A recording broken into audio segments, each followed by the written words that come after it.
consider delivering so that we are doing everything we can to maximize all of our revenue opportunities. I next wanted to talk for a little bit about the service changes that we've done related to COVID. As you all know, health and wellness is behind-the-scenes support for all of our operations in the health and wellness service team. We gather the data, you've heard about that with all the work Dana has done leading the PMAT team, the performance measurement team. We pay the bills and we ensure that our employees get paid. We deploy our computers and our specialty software. We write contracts, we help plan services, and we get information into systems so that our financial workers can process all those benefits that Tina talked about.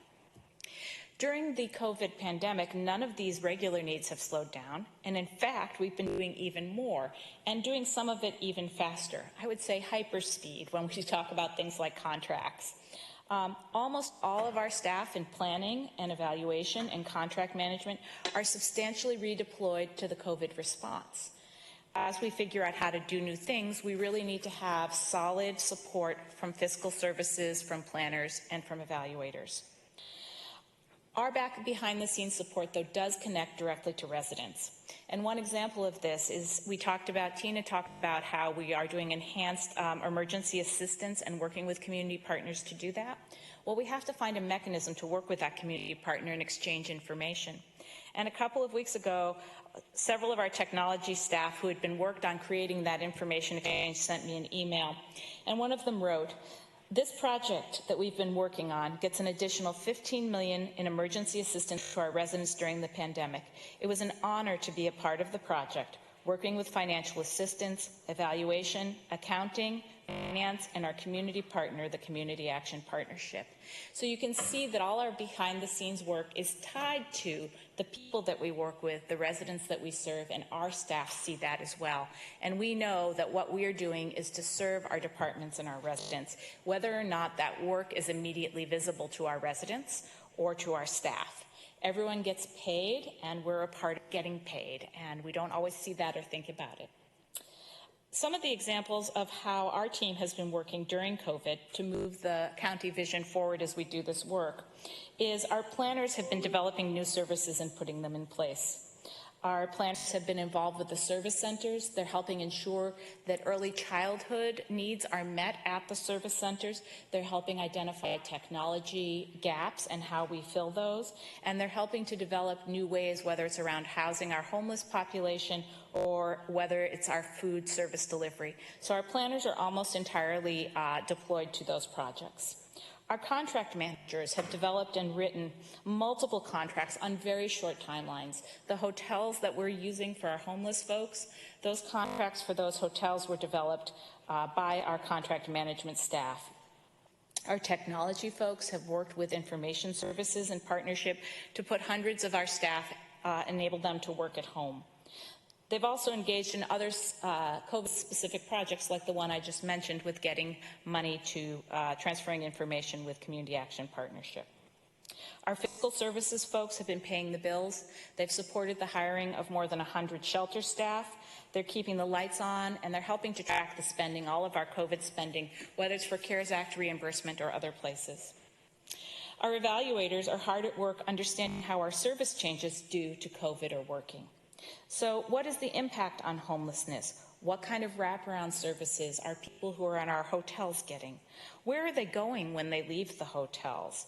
Are they connected to other support services like food support, SNAP? And they're leading that work both for our service team, but also for the whole county. And I want to thank Dana Master for her leadership on that. So those are some of the things that have changed with COVID. What hasn't changed with COVID? Well, we're continuing with our strategic projects and vision for implementing the electronic health record to serve all of our clinical health services team. We are kicking off a technology modernization program to have better technology to support all of the services we provide. We are continuing with routine reporting, paying bills, paying people, getting people hired, helping with people onto FMLA, retirement, and other needs. All of this in partnership with our county-wide strategic team partners.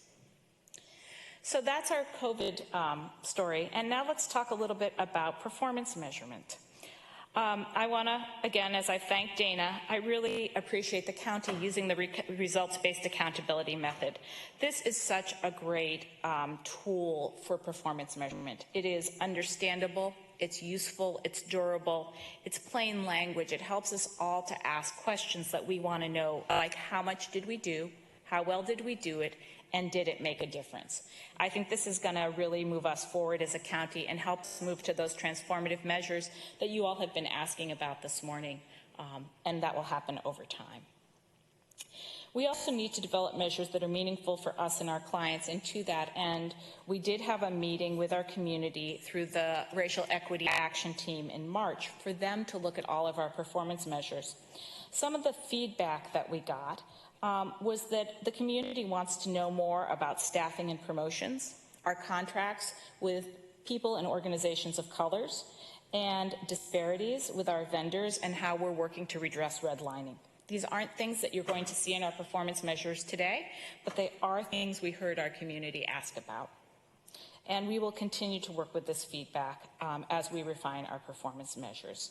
We're also trying to make our measures accessible to the community, and I want to thank Lydia Germa and Zachary Hilton and the communications team for the support they've done in putting all this on the open data portal so that our residents and our staff can see what we're doing, and for the continual tweaks to make the data portal useful and understandable.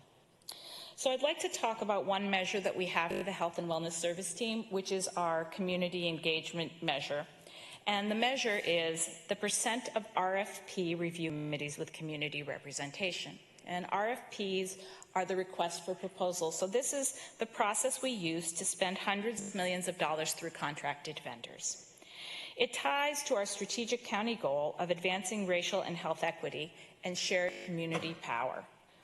We note in the strategic plan that many of the communities and residents impacted by county programs and services have not historically had a voice in planning and implementation. The county, and I think through my career, has been criticized for coming to the community after the decisions are made, not before.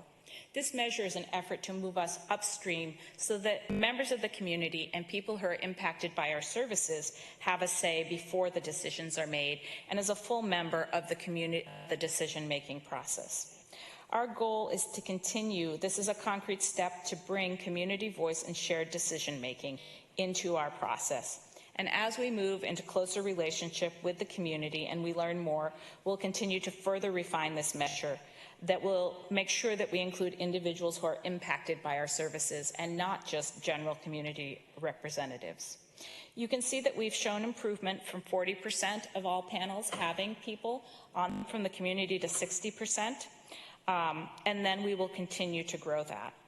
I want to say that this measure is one step towards a larger goal of having a really more community-centered contracting process, where we have community and people who are impacted engaged in all stages of the process.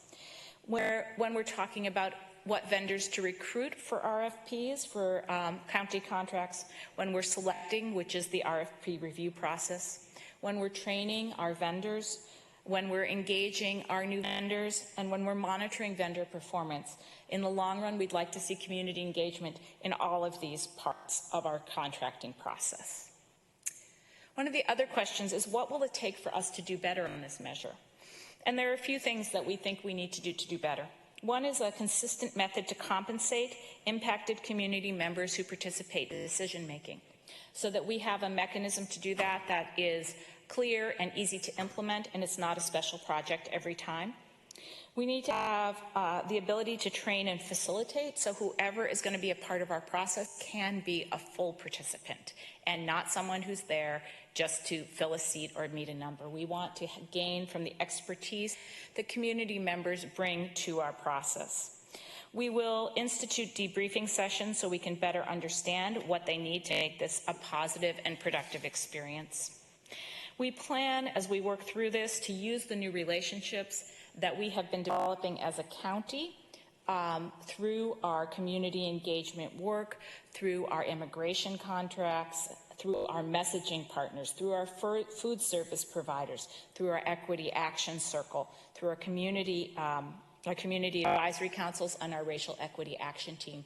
The county has built a strong foundation of relationships, and we will build on those.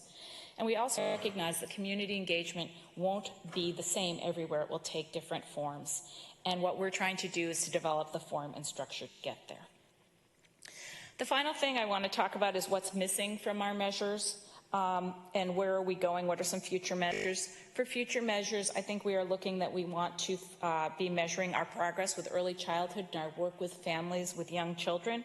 What are we trying to accomplish as a county, and what progress are we making? We need to take a look at our technology modernization and how that's working, and that will tie into other departments' measures. And we also want to do some joint work with finance to ensure that we are, how long is it taking us to pay bills to community providers? And we will be working together with them on that. So COVID has really strengthened our ability and our adaptability and our resilience. We have tried a lot of new ways to serve people, and we've done work in a markedly different way than we have in the past. Our people are working from home. They are doing things with printers and scanners that they've never done. They're balancing their children's schedules. They're balancing illness. Some of our team has lost family members to COVID. There's a lot going on. But COVID has also shaken loose our structures and practices, and we're ready for what comes next in 2021 and beyond. So thank you very much, and I will stand for any questions.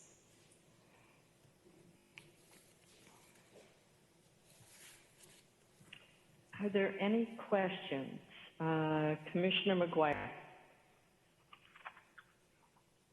There we go. Thank you, Madam Chair. I really appreciate it. And thank you, Director Schuster-Yeager. I have always admired your work from the time when we were working on JDAI together. And you've just, I really appreciate your report here. And I'm very grateful that you've called out future measures. I was going to ask you what those might be, and you called them out already, which was, and I'm very excited to hear that our focus on families with our youngest residents, with our prenatal 3 work, our work with families with young children, and because we know that that's where we should start in helping stabilize our families. And so I just want to say how grateful I am that you called that out, and that we'll be looking at doing that. So I just mainly wanted to say thank you to you for your work so far, and for the work that you will continue to do. And I will ask a question about your first performance measure, which does hit on some of the things we have talked about in other conversations. And I know Commissioner McDonough had brought this up about our percentage of people leaving placements that are entering homelessness. And are we keeping track of those numbers already, or is this going to be a new measure? I'm looking. We actually have been, because we've got numbers on this. So so if you could just comment a little bit about how we are keeping track of those numbers. So since I arrived in this position, COVID began right about the exact same time. And so I do not have a ton of detail on this. And with the housing department moving towards EGCI, we do have mechanisms in place to measure this, and we have been measuring it, and we will continue to measure it. And I can get you some more detail about how things look in 2020. Thank you for that. I appreciate it. I'm just grateful, that we're going to be paying attention to this, because I agree with all what my colleagues have said before this, that this is really important to track these measures of people leaving our placements and our county facilities, our county programs, and not having a stable place to go. So thank you for that. Thank you, Commissioner.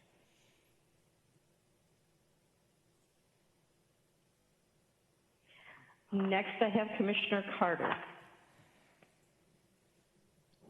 Thank you, and again, repetition of the many thanks for the work that you do in Health and Wellness Admin Division, underlying all of the work that is done across the service team. As I look at the services that you provide inside the service team, I'm called to ask the question, as to whether or not you support the engagement, as I see you're talking about representation on committees, whether you support that engagement across the committees in ways that build the representation and the capacity of the members who are on those teams to engage.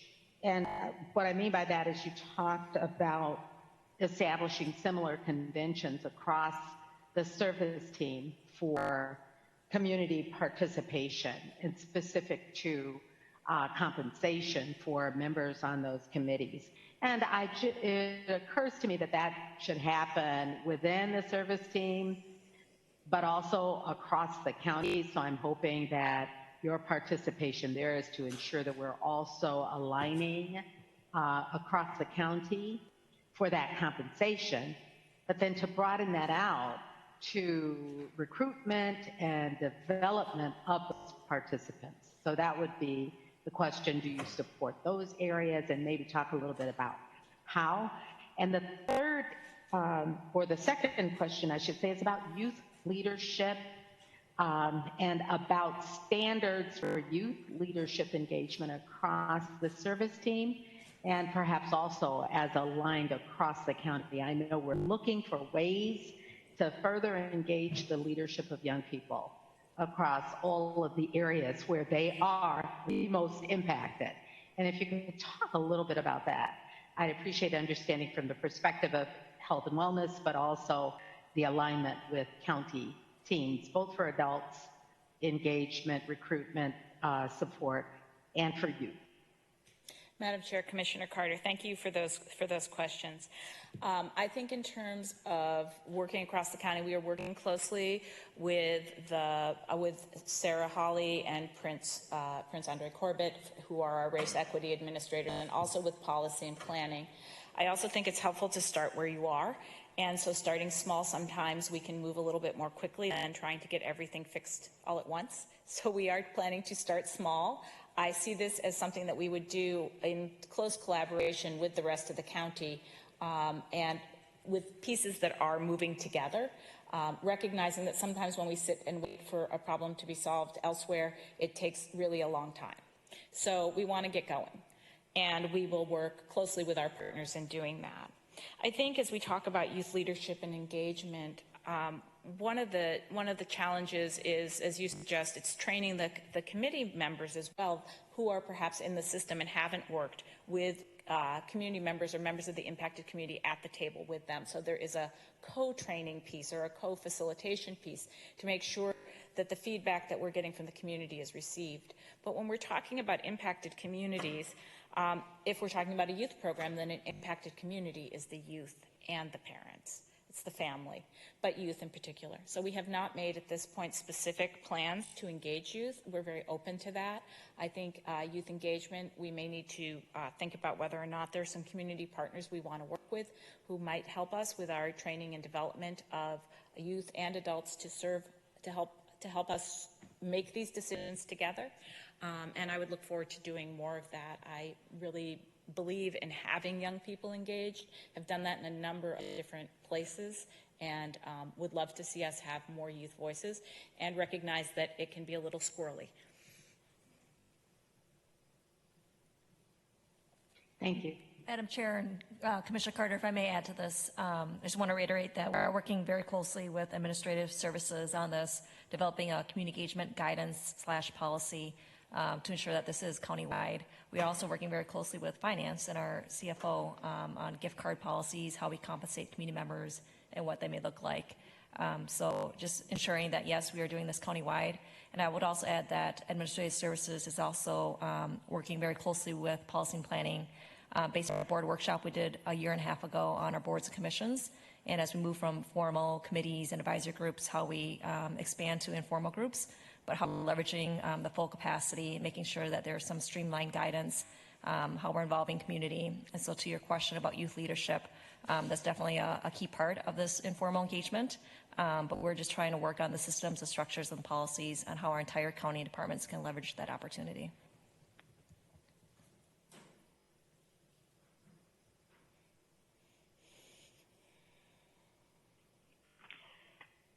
Okay, I don't see any more hands up. I do want to, as part of the overview,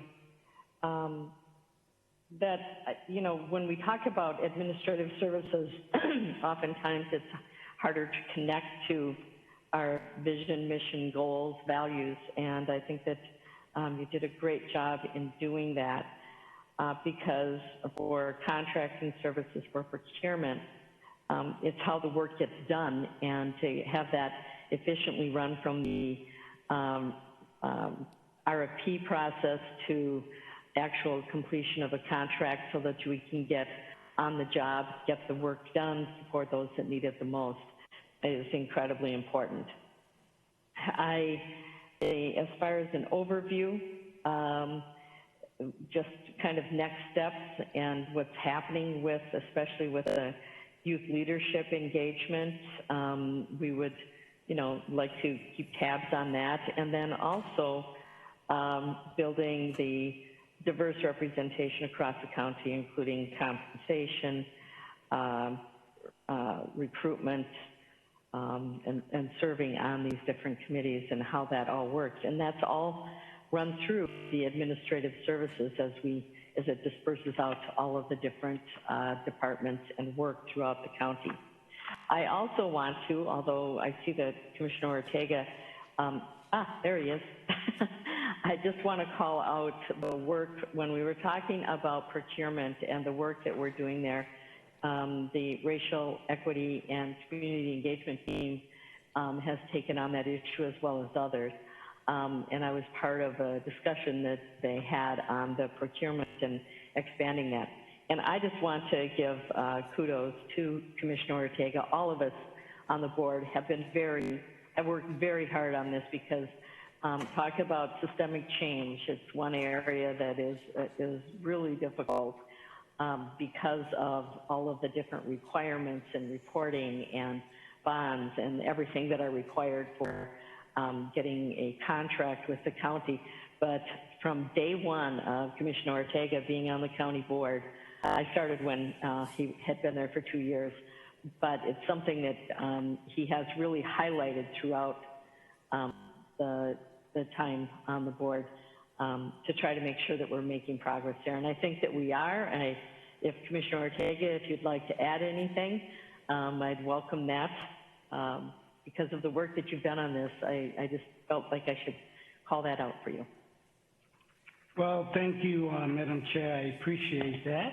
I'm assuming you can hear me. I've been having some technical difficulties. Well, I thank you for the comments. And of course, it takes all of us. We've been working on this for over 20 years now. And I remember we started very small, and we started with saying, you know, affirmative action wasn't doing it for us. So how do we set our goals and make them, at that time, they were very lofty goals. And but now we've surpassed them, and we've put in an infrastructure that I think will move us forward into the future. And I'm very happy with the outcomes we've been getting year after year, and we'll always keep improving. But we far outpace most of our peers in this area. So thank you for the comments. Okay, now Madam Chair? Commissioner McGuire. Yeah, thank you. Sorry. Just before you end your wrap-up, which I always appreciate, I just want to say how much I love your wrap-ups. That if just on the radar, and I know this is in the works anyway, but I know we're going to hopefully at some point in the fall get an update on the prenatal to 3 work that we are working on in our young families. And I know that Director Schuster-Yeager brought it up a bit, but I would ask a lot more questions about that, but then I am going to reserve that for a workshop or what we're going to have on how we are coming on serving our families with our youngest children. So just wanted to call that out, that I know that that's a workshop that's in the works. So thank you for that. Well, and you anticipated my next question was, did I miss anything? So I appreciate that. And so that would be something also obviously related to contracting and within the department, because again, administrative services enables the work that's done in the on the ground, and so some of the reporting that we want to have done actually comes from the department, but it is but without administrative services, they wouldn't be able to do it or count it. So it all ties together. So did I cover everything else that people wanted in administrative services? Okay, we will move on then. Thank you very much for the presentation. We will move on to Community Corrections. Director John Clavens will provide, will walk us through that one. It's on pages 157 to 161. And I would also just like to remind you that you should be on mute if you are not speaking.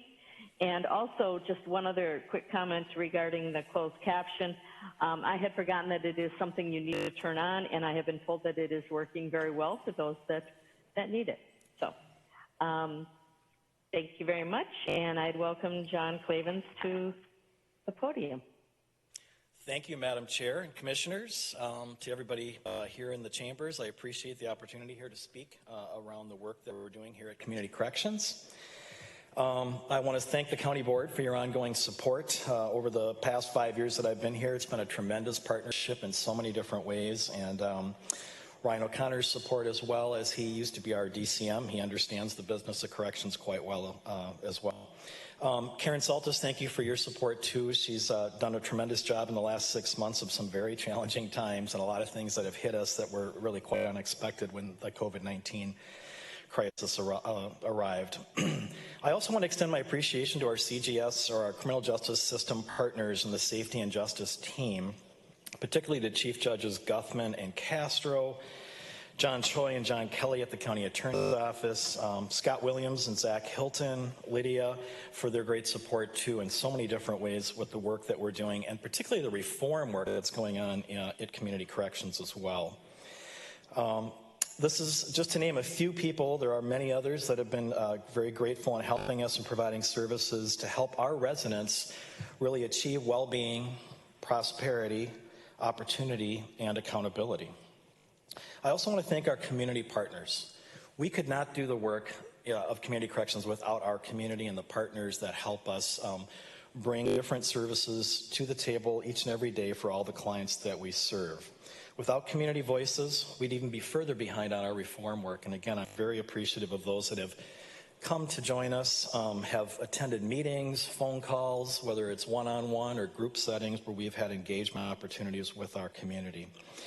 Hearing from those most impacted in particular, including our clients, their family members, members of their family, including their children, victims and advocates, it's essential in the work that we do shaping our reform and transformational efforts. I also want to thank Sarah Holly and Prince Corbett from the Racial Equity Action Team. They have engaged with us and helped us engage with community in a number of different settings, including town halls and some additional future things that we have coming up here this fall to engage with clients that we serve at Community Corrections. Truly, when the community speaks, we need to listen actively. We need to better understand the struggles and the trauma that many have experienced, particularly those adversely impacted in the justice system. We see ongoing disparities. We need to work together to make necessary changes that will offer help, opportunities for change, provide accountability, and ensure equity that leads to well-being, greater prosperity in our community. The commissioners, I know, have heard me speak of our Hope Star values in Community Corrections, and we live those values every single day as a department in the work that we do to help those that we serve. I also want to mention our staff, the Community Corrections team of staff. We're so fortunate to have so many dedicated staff members working in our department.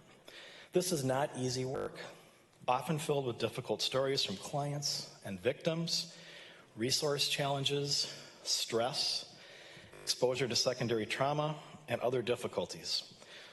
In addition, with the recent heightened level of community unrest after the death of George Floyd, our probation agents and correctional officers have also been subjected to even greater scrutiny of their work, adding more challenges onto their jobs. Those working in our correctional facilities have sacrificed a great deal. Many of them work evenings, nights away from family, providing services. In particular, during the COVID crisis, they've had to work extra hard to maintain cleanliness in the facilities, social distancing, which is not always easy to do in a congregate care setting. And again, they've done a tremendous job. Another reason why we have seen very few infections in our correctional facilities, particularly at the Juvenile Detention Center and the Ramsey County Correctional Facility that we facilitate. I want to reiterate my thanks to all of our community corrections staff, our leadership team that have also put in a lot of long hours. We've had a number of redeployments in the department. Some of our leaders, including Jennifer Schuster-Jaeger, who was part of our team, have left to do other work as well that's critical for the county. And so we've had to adjust with the work that we've done. Many of our staff continue to believe in the changes and the reforms that we're working hard to achieve, and we need to provide the flexibility and support to our staff during these challenging times. In particular, as Madam Chair mentioned, our supplemental budget documents cover pages 157 to 161. And our department outcome measures, particularly around adult probation revocations and out-of-home displacements with youth and the impacts on families. Before I get into those, I just want to set a little bit of a framework about the work that we're doing here at Community Corrections. I'm very proud again to be leading this effort with our department. We're working toward racial equity, reducing disparities in the justice system. We still see disparities. We need to continue that work on a daily basis. We want to eliminate the barriers for the clients that we serve. So how are we doing this? So examples that have come to light over the past, really the past several years, but particularly the last couple of months, is our pretrial services and adult diversion. We've partnered with the county attorney's office, and thanks to the county board, we've had an approval for a new contract to expand our pretrial and diversion services for our adult clients. That is a significant effort that's taken about 3 years to get to. And so we are excited to move that, advance that work forward in the coming months and years. We've also eliminated our probation supervision fees, thanks to the board again on April 14th of this year. We actually eliminated about $600,000 worth of fees, in addition to fees that we've eliminated in past years. That equates to around $1 million in dollars that our clients will not have to pay, particularly during these COVID crisis times with so many impacted with the negative economy that we've seen. We continue to do revocation reform. That includes people being sent to prison, Minnesota correctional facilities, or even some of those that end up in our current facility, the RCCF. We're involved with studies with the Rabina Institute, looking at decision-making across the board as far as how revocations occur. And when I speak of revocations, I'm generally speaking of technical violations of probation, not new serious crimes, but people that are on supervision who have had struggles maintaining their supervision requirements and completing conditions of the court. So we're looking at the impacts, the decisions that are made along the way. And in fact, John Choi and I talked about this last week in a Zoom meeting we had for about an hour, and I believe we're planning an upcoming workshop at some point with the board to look at those revocation rates, incarceration rates in Ramsey County, both with our state and local facilities and our jail as well. We've also created a family stability unit in the adult division of probation, where we're looking at the 18 to 25 population. We know that there are, that's the group in particular that ends up with a lot of revocation situations. Many African-American clients, particularly men in that category, end up in revocations. And so we're looking to see how we can provide better upfront proactive services for that group of clients. Many of them are also parents of young children. So how do we support them in their parenting and in their family needs as well? JDI efforts. We have worked on JDI efforts for the past 15 plus years, thanks to Commissioner Carter, Commissioner McGuire, and really all the commissioners for their tremendous support. We've made a significant reduction in the number of detention, youths in detention in particular, and more recently our defund reform work, which has resulted in a significant reduction of out-of-home displacements for our youth. 5 years ago, we'd see 130 or more youth a day in juvenile correctional programs. Today, we generally stay under 30. And in fact, I think this week we're at about 23. So numbers have come down. There have been other concerns, of course, with the numbers overall. Social services and Director Berry and I have talked about that as well, is how do we impact youth in other parts of our system, not just in the juvenile justice system. Our juvenile division has also engaged in family engaged case planning with the NEE Casey Foundation to help, again, provide proactive resources and supports for families at the front end. 1 year ago, in August, we closed the Boys Totem Town program. That was a significant effort by many. Again, thank you to the support of our commissioners, many of our leaders in the Health and Wellness Service team, and our community as well. It got to a point where we only had 5 or 6 youth in that program, and the resource needs really needed to be reallocated to other places as well to serve our families, our youth, and our adults on probation. We've also added juvenile booking at the JDC, Juvenile Detention Center. We moved that service from the law enforcement center into the JDC because it's better compliant with rules and regulations, with HIPAA and para requirements, so that we have safety for our youth as well.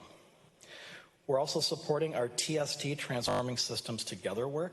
Community Corrections has transferred dollars into that work, particularly with our JDI coordinator position, and also alternatives governance dollars that have supported special funding for families in need in our communities.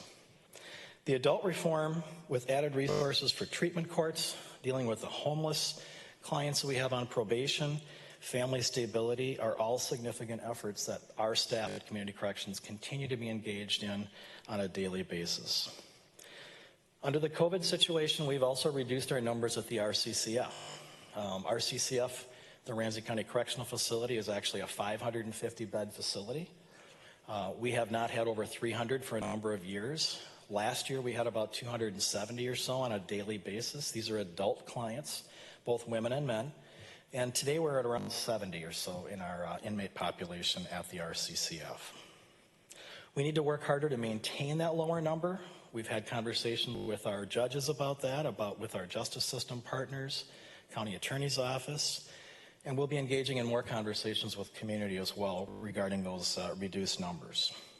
The other strong partnership, Workforce Solutions, working with Ling Becker's agency, trying to find jobs for those that we have in our probation system, particularly those that have been incarcerated and are coming back into the community, getting them employed, keeping them employed, providing that support to their families is essential. All of this you can categorize under our Community Corrections goal of more community and less confinement. That is a significant effort that we push forward on every single day to support the efforts of our department, of our community, of our county, and of our county board goals as well. Diversifying our staff is also an important part of the work that we're doing. Trying to hire staff that reflect the communities that we serve is an essential part of our efforts moving forward, particularly with the TARP work that's going on in the county, looking at trying to support staff, retain them, promote them, and really providing the best services we can to the clients that we serve. Community engagement. Again, listening and working with our communities is critical. How we do this through community work. We have the Corrections Advisory Board. We have our JDEI committees, numerous committees that we work with on that area as well. We seek client feedback. We have a adult probation client survey that goes out annually with our clients to get responses back about the services, the experience that they've had with community corrections. We also provide circle sessions at the RCCF, town hall meetings, and other activities to really engage with our community members.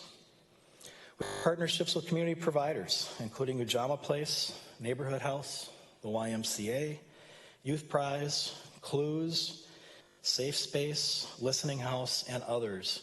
We have staff that are now working out at the St. Paul Opportunity Center as well to, again, deal with our homeless population who are on probation.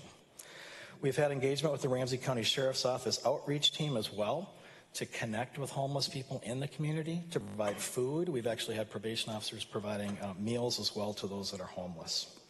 So again, across the service team, great collaboration. I want to thank Public Health. Kathy Hedin is here today, and her staff have been tremendously helpful to us as we work toward our goals. In particular, during the COVID crisis, we've had ongoing routine check-ins with her staff, and that really has provided, I think, a much safer situation for us when we come to maintaining our correctional facilities as well. So changes that have occurred under COVID. Community Corrections continues to provide a lot of services that we've outlined in our service redesign delivery document. I know the commissioners are familiar with this document. It's posted on the internet. Anybody can access this as well as far as the types of services that we continue to provide under COVID-19. We have changed a lot of our work to a virtual probation world with a number of clients who are actually interacting with our probation officers on an ongoing basis virtually. Over time, we hope to maintain some of those contacts in that format as well, which will hopefully allow for more remote work in a longer term and the potential of reducing the amount of office space that we need as a department. We'll see how effective this approach is over time. As the question came up earlier about the virtual connections with veterans, with our probation staff, some have reported that they've appreciated the virtual opportunity to connect with their probation staff. Others struggle sometimes with the technology components as well, so we're working together to resolve those issues and provide the resources that we can. Mental health services continue as well, both in our facilities and in our field. Similar to virtual visits that you see in the medical world, we see visits like that with our mental health staff as well with our clients.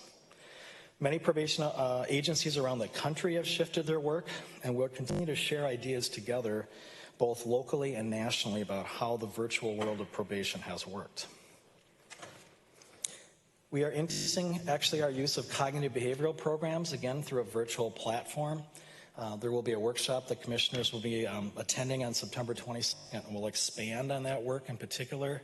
Tremendous efforts by our staff to provide online services and COG programming, again, to engage our clients, to provide them with an opportunity to learn new skills, to move forward in a positive, proactive way that'll hopefully help them get off probation and stay out of the justice system altogether. The RCCF I want to mention as well. Our staff have served thousands of meals to community members around Ramsey County, particularly at our homeless shelters and encampments. And again, tremendous efforts by our staff to help during the COVID crisis. We also see impacts of COVID at the state facilities. The Department of Corrections has reduced numbers in their state facilities. That has impacted us in that some of those clients are returning back to the county, and we are supervising and serving those clients as well in our communities, providing the best services that we can to help maintain safety and also provide the services they need to hopefully not end up back in the state prison system. To date, we've received about 30 clients that have come back, with more projections coming this fall. And last, I'll mention the district court activities. I know that Chief Judge Castro was speaking to the board last week in the budget hearings as well. We know there's a tremendous backlog in cases that have come into the courts. They're having virtual hearings as well. And so we're anticipating resource impacts for probation as well. As we get back into a more regular court routine over time, we're going to need probation officers' time to help with those hearings and also with supervision requirements as well. We had a meeting with both Chief Judge Guthman and Castro back in June to talk about these reform efforts as well, trying to secure, again, whatever support we can from the bench, also from our county attorney's office, public defenders, and others in the justice system.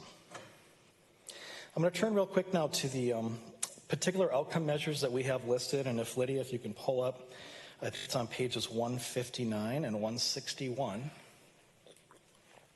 In particular, we have a mention on the open data portal of our revocations, and you'll see the number there of 398.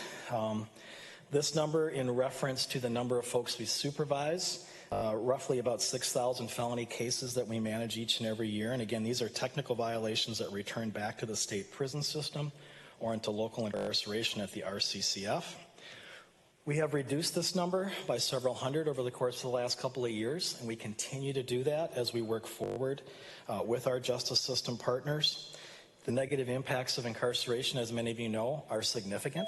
Many people have struggles with losing jobs, pulling away from their families, children that lose their parents. There are a number of issues that come up, not to mention the tremendous disparities that we see. Many more people of color incarcerated than others in our criminal justice system. We have also seen, again, significant reductions in juvenile placement, which is the second outcome measure that you'll see there listed. We track on an annual basis the number of youth that are in out-of-home placement, whereas we're averaging around 60 or so, again, in and out throughout the year. That's down from several hundred back in 2014 or 2015 as well. The disparities remain high. We are continuing to work on that issue as well and trying to pay attention to what we can do to reduce those disparities by, again, offering many more upfront community-based services to hopefully avoid the need for incarceration for our youth or our adults. The negative impacts, again, are significant, particularly when community options are available and safety can be maintained and managed in a community. Kids get hurt in programs, staff can get hurt, adults can get hurt as well, so we're always paying close attention to looking at alternatives as well.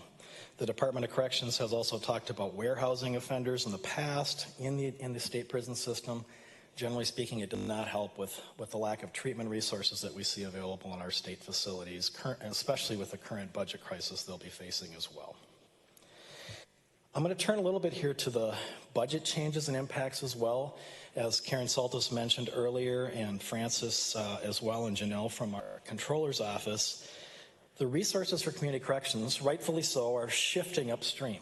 So we're seeing changes in our budget where more dollars are moving up at the front end to try to hopefully keep people out of the system or to provide more alternatives in the community.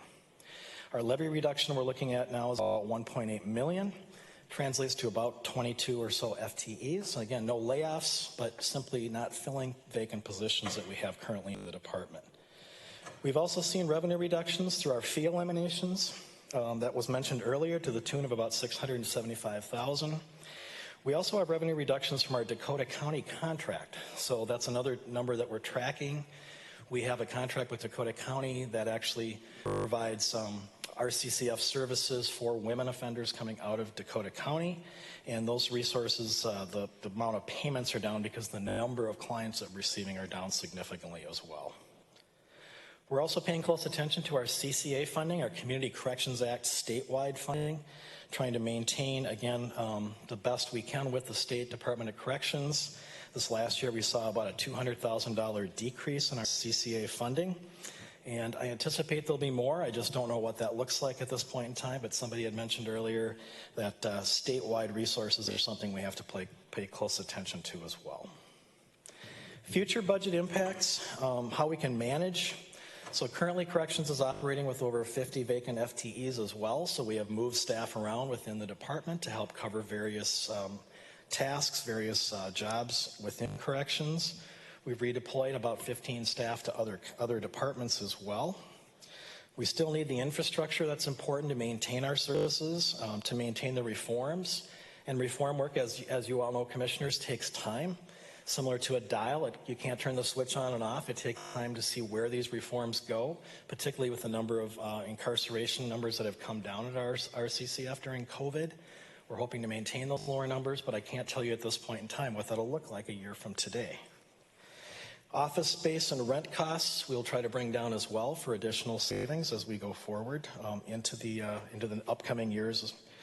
And also trying to maintain the impacts of staff to client ratios. We know there's research that supports having smaller ratios of clients to the staff that work with them, particularly our highest risk and highest need clients that need the resources, they need the support, they need to have somebody there when crisis hits that they can call and actually work with. The virtual remote work that we're doing will continue well into the future, and we'll be managing and maintaining the effectiveness to see how that work is going with our client contacts. We've also switched to virtual training for our staff, not just for our community corrections staff, but with other community corrections departments around the state as well. So working together with other departments to maximize the use of our resources and maximize our training opportunities. Virtual COG groups I mentioned as well, both one-on-one and group interventions, and we'll have a lot more to talk about as we go further with our workshop here in a couple of weeks. So racial equity, community engagement, and effective planning resources. We need to continue with our services to the county, to the community, town halls, discussing issues that have come up with the justice system, again, particularly with the unrest that we've seen in our communities around the state and around the nation, and also making sure we maintain good research and evaluation, strategic planning as we move forward. We can't lose sight of the actual planning work that has to be done within the department, and also working on our mental health resources, trying to make sure that we have adequate services. Again, with the COVID-19 situation, we know people are struggling, and mental health is one of those particular areas we're paying very close attention to, along with reentry and jobs for all those that we serve.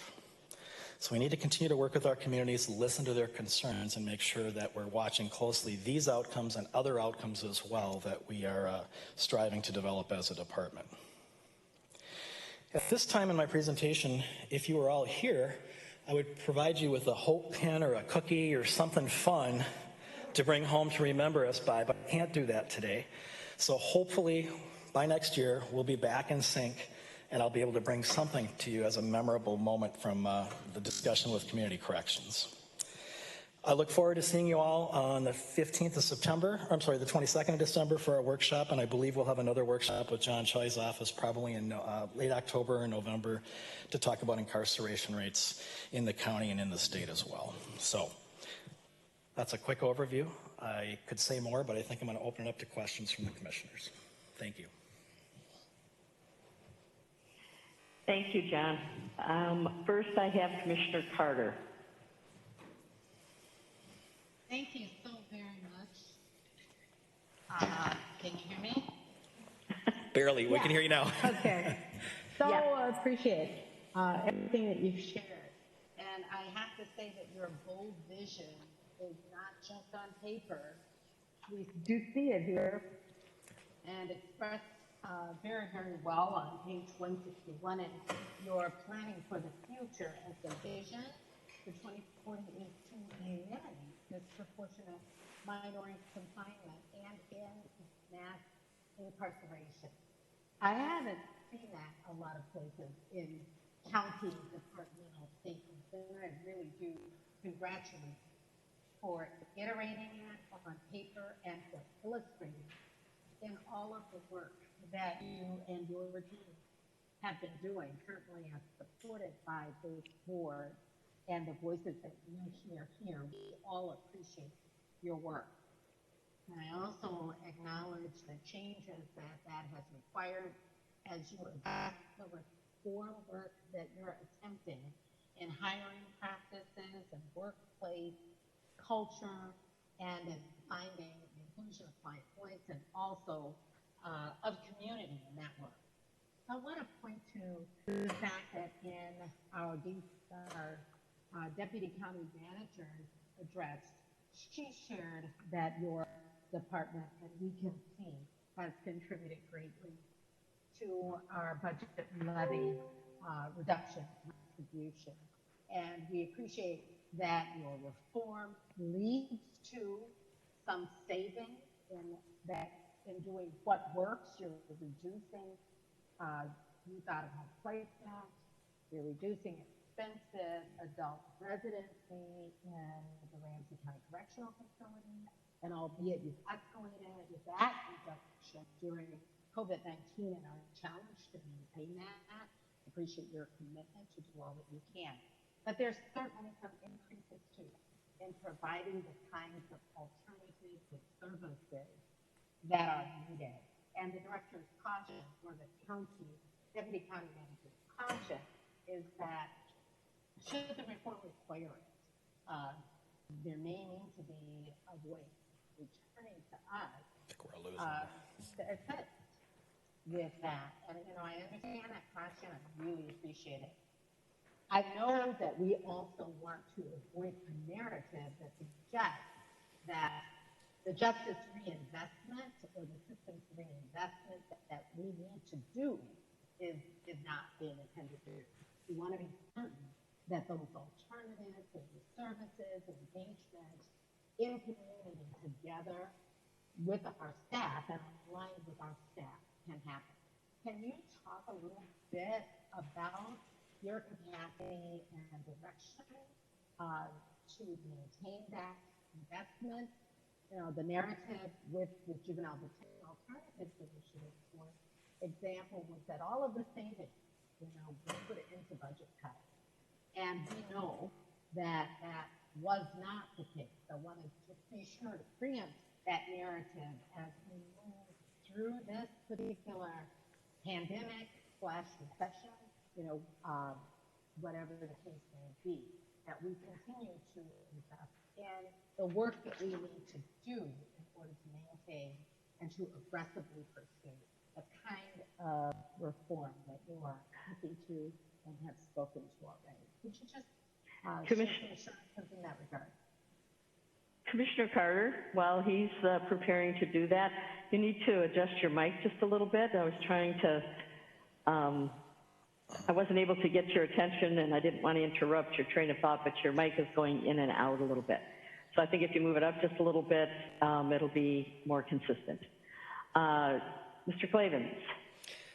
Thank you, Madam Chair. Thank you, Commissioner Carter. If I heard you correctly during the question there, yes, we are still focused on, reallocating resources to provide supports in our community, particularly with those clients that we serve who are at the highest risk, highest need categories. So both juvenile and adult. Part of community corrections work is to help hopefully develop opportunities, alternatives in the community. Doesn't mean that we're running all those alternatives, but we're also working with our community partners to develop programs that really are effective and are based on research and evidence. Also are culturally competent, specifically addressing the needs of the populations that we serve in community corrections.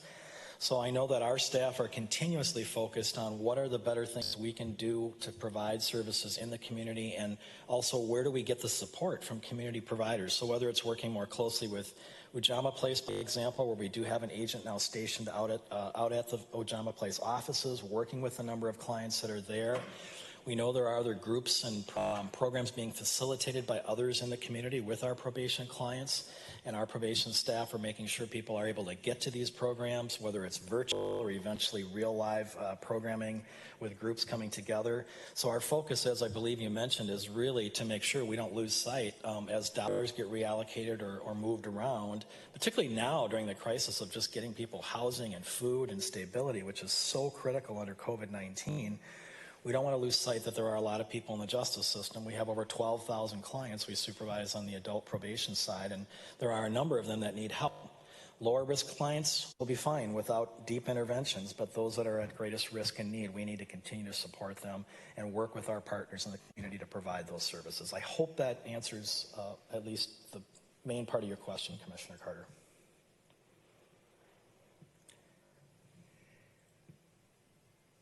I think you're on mute. It doesn't appear that she is, so I'm not sure what's going on. Commissioner Carter?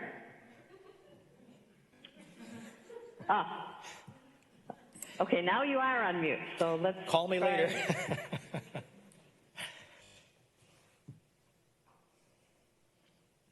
Okay. Okay, it indicates you're on mute. Maybe she has to go in and out in order to make it work, because when she wasn't listed that way, we still couldn't hear her. Okay, well, I know she started out with some microphone problems, so, well, I will go ahead and call on Commissioner McGuire, and then when Commissioner Carter comes back online, we'll be able to follow up with her. Commissioner McGuire. Thank you, Madam Chair. Now, can you hear me now? My other computer kicked me out, so I went on to another one. So I'm on my iPad now. So I hope that the technical difficulties I think we're all experiencing because of the first day of school for many kids. So I think we're just trying to all share electronics and virtual capabilities here, that we're all experiencing a little more challenges. But I hope you can hear me now, and just wanted to say how grateful I am, Director Clavens, for all of your work, starting from the top down, and all that you have just led a great example of prevention, and I love your hope pins, and I love your work in just trying to set a great course for your department, and you do have great staff that is helping you helping lead the way in this area for the state, and I think the country, in how we're really working with our correction systems. I've said this before, I'll say it again, just that the community corrections conferences are the best conferences. They give me the most hope. Anything when I see the people that are trying to work to make our correction systems one of hope and one of really helping people get back on track in a really positive way. So thanks for all of your work in that area. And I'm looking forward to the workshop, because I'll have lots more questions at the workshop that you're going to have. But I just wanted to say thank you. And I will ask you to just comment a little more. I'm glad to see that the JDC is actually doing maybe all of the juvenile bookings. If you could just talk a little bit about that transition. I'm happy to see it. I think it's Is it that that our law enforcement now agencies will bring the juveniles to JDC instead of to the law enforcement center? Could you just talk a little bit about that? You mentioned that was something that you've begun doing. So talk a little bit more about that. Yeah, thank you, Madam Chair, Commissioner McGuire. I appreciate that question. The answer is yes, we are doing all of the juvenile bookings that come in from the various law enforcement agencies around the county for any youth that are potentially being admitted into the JDC. We also do our screenings and our RAE assessments as well. But the whole premise, again, to comply, and I was trying to say earlier, is complying with PREA requirements as well. The Prison Rape Elimination Act requires that youth are separated from adults that are incarcerated in particular. And so what we saw at the jail was some concerns about potential interactions and mixing or inconvenience in trying to really figure out how and when to book youth coming in. But it's a safe setting, it's a safe location. There is obviously no concerns with contact with adult inmates in the correctional facility as well. Our staff have adjusted. There were some adjusting pains that first month or so trying to get everything online and working with the BCA to get fingerprinting machines online and all those kind of things that are required during the booking process. But I will say overall, things have gone well. We have added a few additional staff members to manage that particular process 24/7 so that we're available anytime, day or night, if it comes into the facility as well. So everything to date has gone fairly smoothly from what I can tell. And again, great support from our IT technical people throughout the county to help us make sure everything goes online. So, so far so good. Thank you. And Madam Chair, I was hoping that there would be an opportunity for more diversion with that, but is the diversion happening before it gets to JDC then? And maybe these are questions we can explore more in the workshop, so I don't want to take too much time now, but I'm so grateful for your adult diversion and your juvenile diversion, and I was just hoping that would even provide more opportunities for that. And while I'm still got the floor, I just want to thank you for your restorative justice and your circle work, and I'll just look forward in the workshop to hearing more about that work too. Thank you, Commissioner McGuire. Appreciate that. Thank you. Okay, before I go to Commissioner Fretham, I'd like to come back to Commissioner Carter to see if you add any additional comments or questions. Thank you. I will pass on that and save it for the 22nd. I am just hoping you can hear me. We can hear you now. It is better, yes. Great. Okay, Commissioner Fretham. Thank you, Chair Reinhardt. Just wondering, so again, thank you for all of this, and this again is going to be an ongoing conversation. We had you last week hearing from Ramsey County Attorney Choi, and I'll have you get on the 22nd.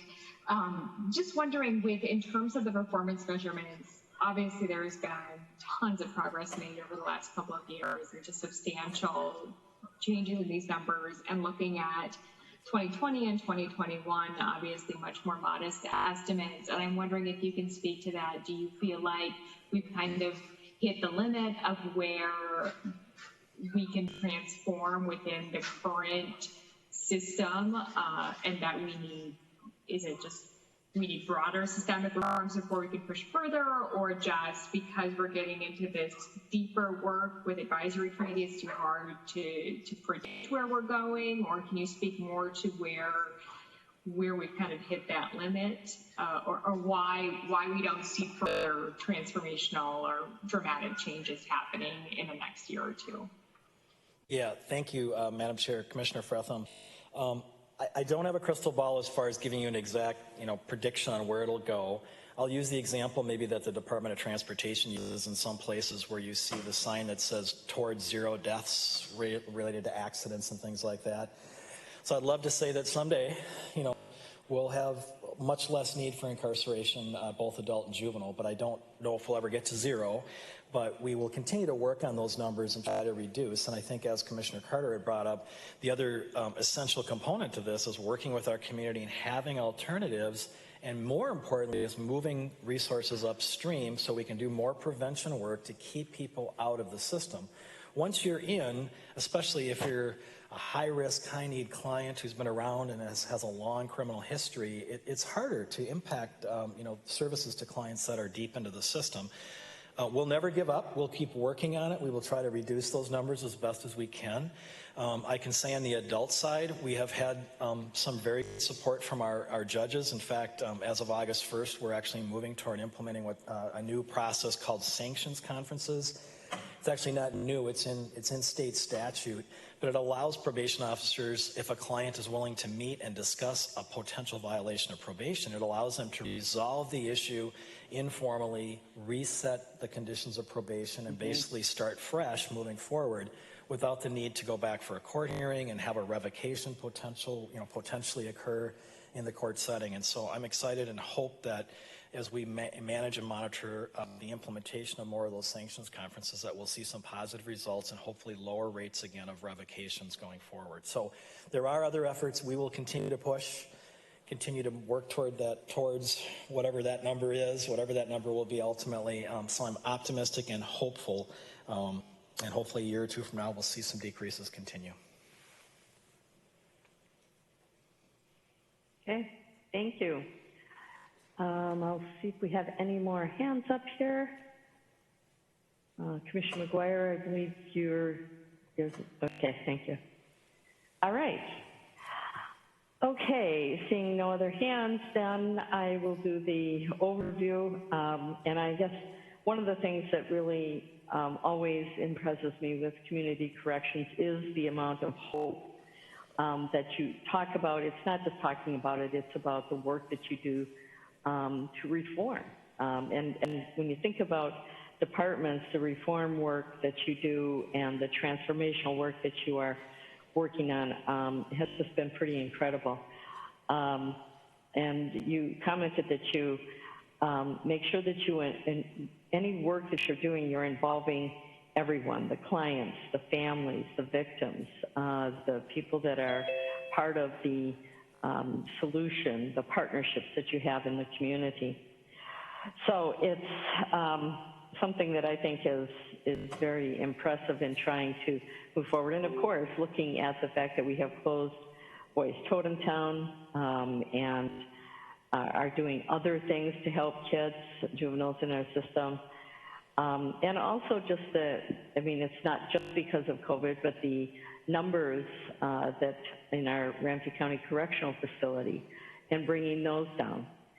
And I know that it's also, we have kind of pivoted a little bit because we also need to look at the disparities within those numbers that remain.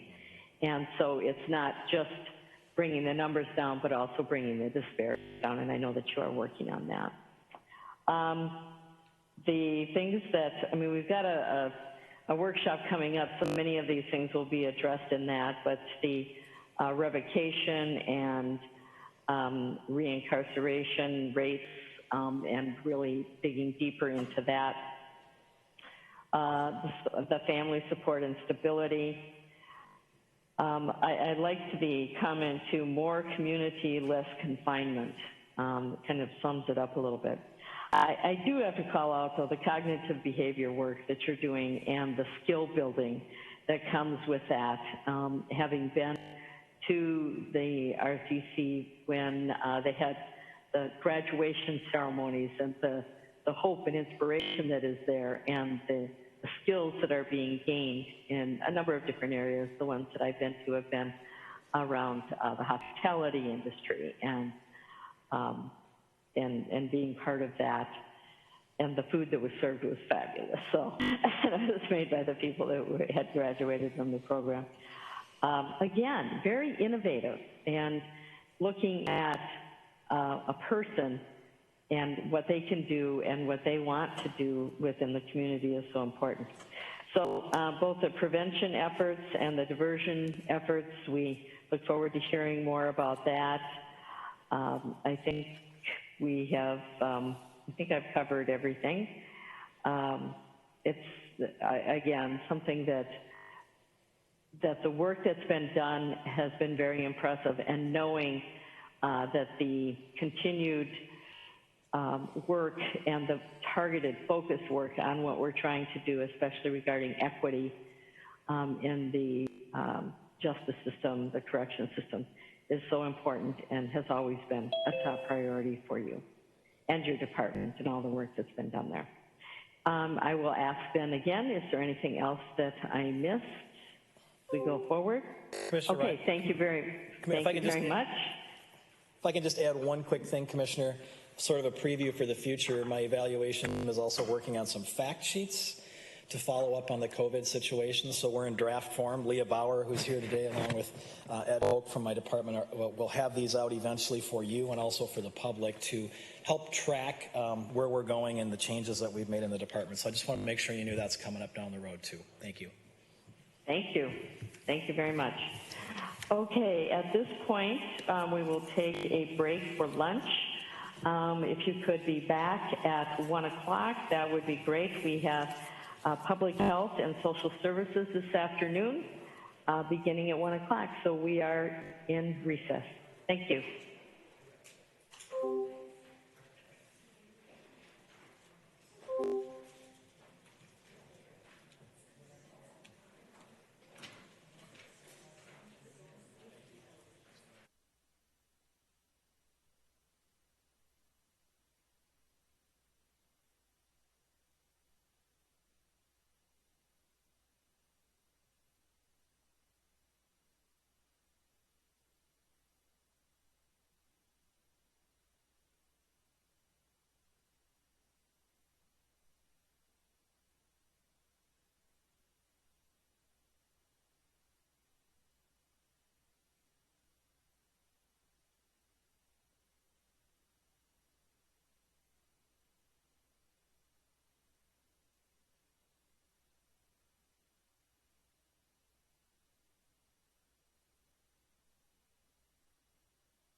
Okay, I am going to call the afternoon session of our Ramsey County Budget Committee of the Whole to order.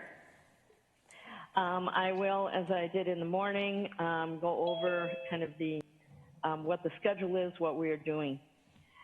So the board members have heard this a few times, but that's okay because you never know. I assume that there's probably somebody new every time we reconvene here. So we as a board approved the budget for 2021 on December 17th, 2019 as part of the 2020-2021 by Black Sergeant from New York City. Okay, wait a minute. Whenever I went back to New York, I always guys, the kid from Oregon. in the chambers. Yeah, good for you. Okay, chambers, listen. Vietnam was a black guy. I don't know if you see Okay, excuse me. Every time I had to go out and flank. Okay. Usually they're still under fire. Stop. Mary Jo, you need a mute. Is it Mary Jo? I don't even see her on here. Yeah, she's here and she's not muted. Strong bonds that evolve. It's just wonderful. Mary Jo. Is that who it was? Yes. What do you? I'm. Okay. Jim isn't muted, but it's clearly not coming from there. Oofta. Okay. Sorry. As I'm yelling at the screen here. Not sure where that was coming from. In the chambers, can you hear us? Yes, we can. Okay. Thank you. All right. Now I'm going to stop yelling. I'm going to go back to the overview. Sorry about that. I'm not sure what happened there. Okay, so we approved the 2021 budget in December of 2019. And at that time, the budget called for a spending increase of $21.4 million over 2020 and a 4.5% property tax increase. Typically, during the second year, we zero in on the performance measures and the progress made towards the county goals, and just simply affirm the budget approved from the previous year with minor changes. However, given the fact that this is not a typical year, given the pandemic and the significant economic downturn and civil unrest, all of which has really impacted our community. So we needed to take another look at the 2021 budget. And on August 25th, 2020, the county manager recommended a 2021 supplemental budget to the Ramsey County Board, and that included a spending increase over 2020 of $5.8 million and held the levy change to 0.0% between 2020 and 2021. And so that is what we are considering now as a budget committee of the whole and then as a county board. Meetings with the service teams on supplemental budget changes and performance measures started on September 1st and go through September 10th. The schedule is available online at www.ramseycounty.us/budget. And during the process of the budget hearings or meetings that we're having right now, we will start out with, and we did that this morning already because today is health and wellness service team, and Deputy County Manager Karen Saltis gave us the overview. So that's already taken place. And after that is done, or since that is already done, the 2021 impacts on the proposed budget, major changes will be described by the controller, which again, I think that's already been done as well. So I should probably reread these as before I start reading them again. But we are at the point where the department directors for both public health, which is Kathy Hedin, and social services, which is Ann Berry, will be providing the detailed information about the performance measures and speak to any specific departmental budget impacts on service delivery. So after each of these two presentations, as before, I'll open the floor for any questions and discussion by the county board members. On Thursday, which is this Thursday, September 10th, we will have the first public hearing on the 2021 budget, and that meeting will be held at 10:30 a.m. in the council chambers, and the commissioners appearing virtually via Zoom, just as we are today. We acknowledge that the pandemic limits in-person opportunities, so we will be making accommodations to the extent possible for residents to provide comments through electronic or non-contact means.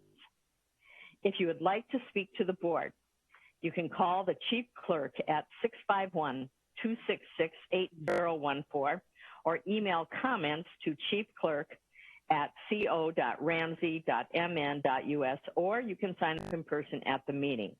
I will repeat those numbers and email address. 651-266-8014, and comments can be emailed to chiefclerk@co.ramsey.mn.us or signing up in person.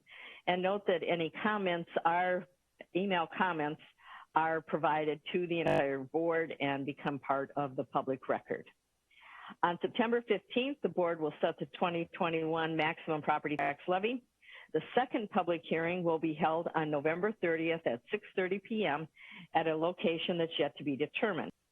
And clearly, given the pandemic, we are looking at various facilities and technology options to conduct this public hearing in person as well as virtually.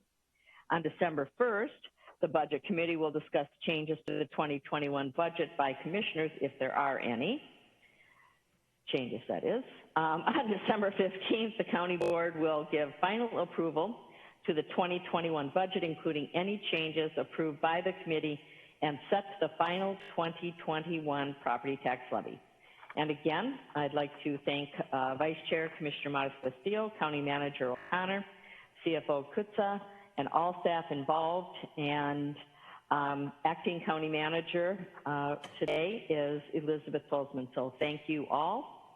And remind you to, if you haven't already self-reported for the census, my2020census.com, .gov. I think I said .com this morning. It's .gov. And any information that you want on the budget or other parts of the services provided through Ramsey County, but specifically on the budget, you want to delve really deep into it, you can go to our open data portal, which we are very proud of. With that, I will ask Director Kathy Hadeen to open the discussion on the Public Health Department. That can be found on pages 162 to 166 of your budget document. Director Hadeen. Hello, and thank you, Madam Chair. Can you hear me? Okay. Good afternoon, and good afternoon to Acting County Manager Tolzman, CFO Kutza, Deputy County Manager Saltis, Dana, and Lydia. It's good to be here today and to give you this kind of a different performance measure and budget update during this pandemic. For the past 6 months, or 27 weeks, or 187 days, or 4,000 hours, but who's counting? Our performance has been measured by a new virus, by our ability to stand strong during a pandemic at a time of uncertainty and change, and truly play a role of civil servant during this unprecedented time.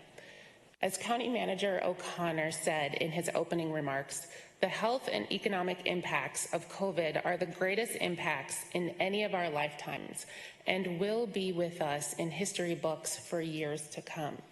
We, those of us here in Ramsey County and in public health, have collectively been leaders and partners across our county, the metro, and the state.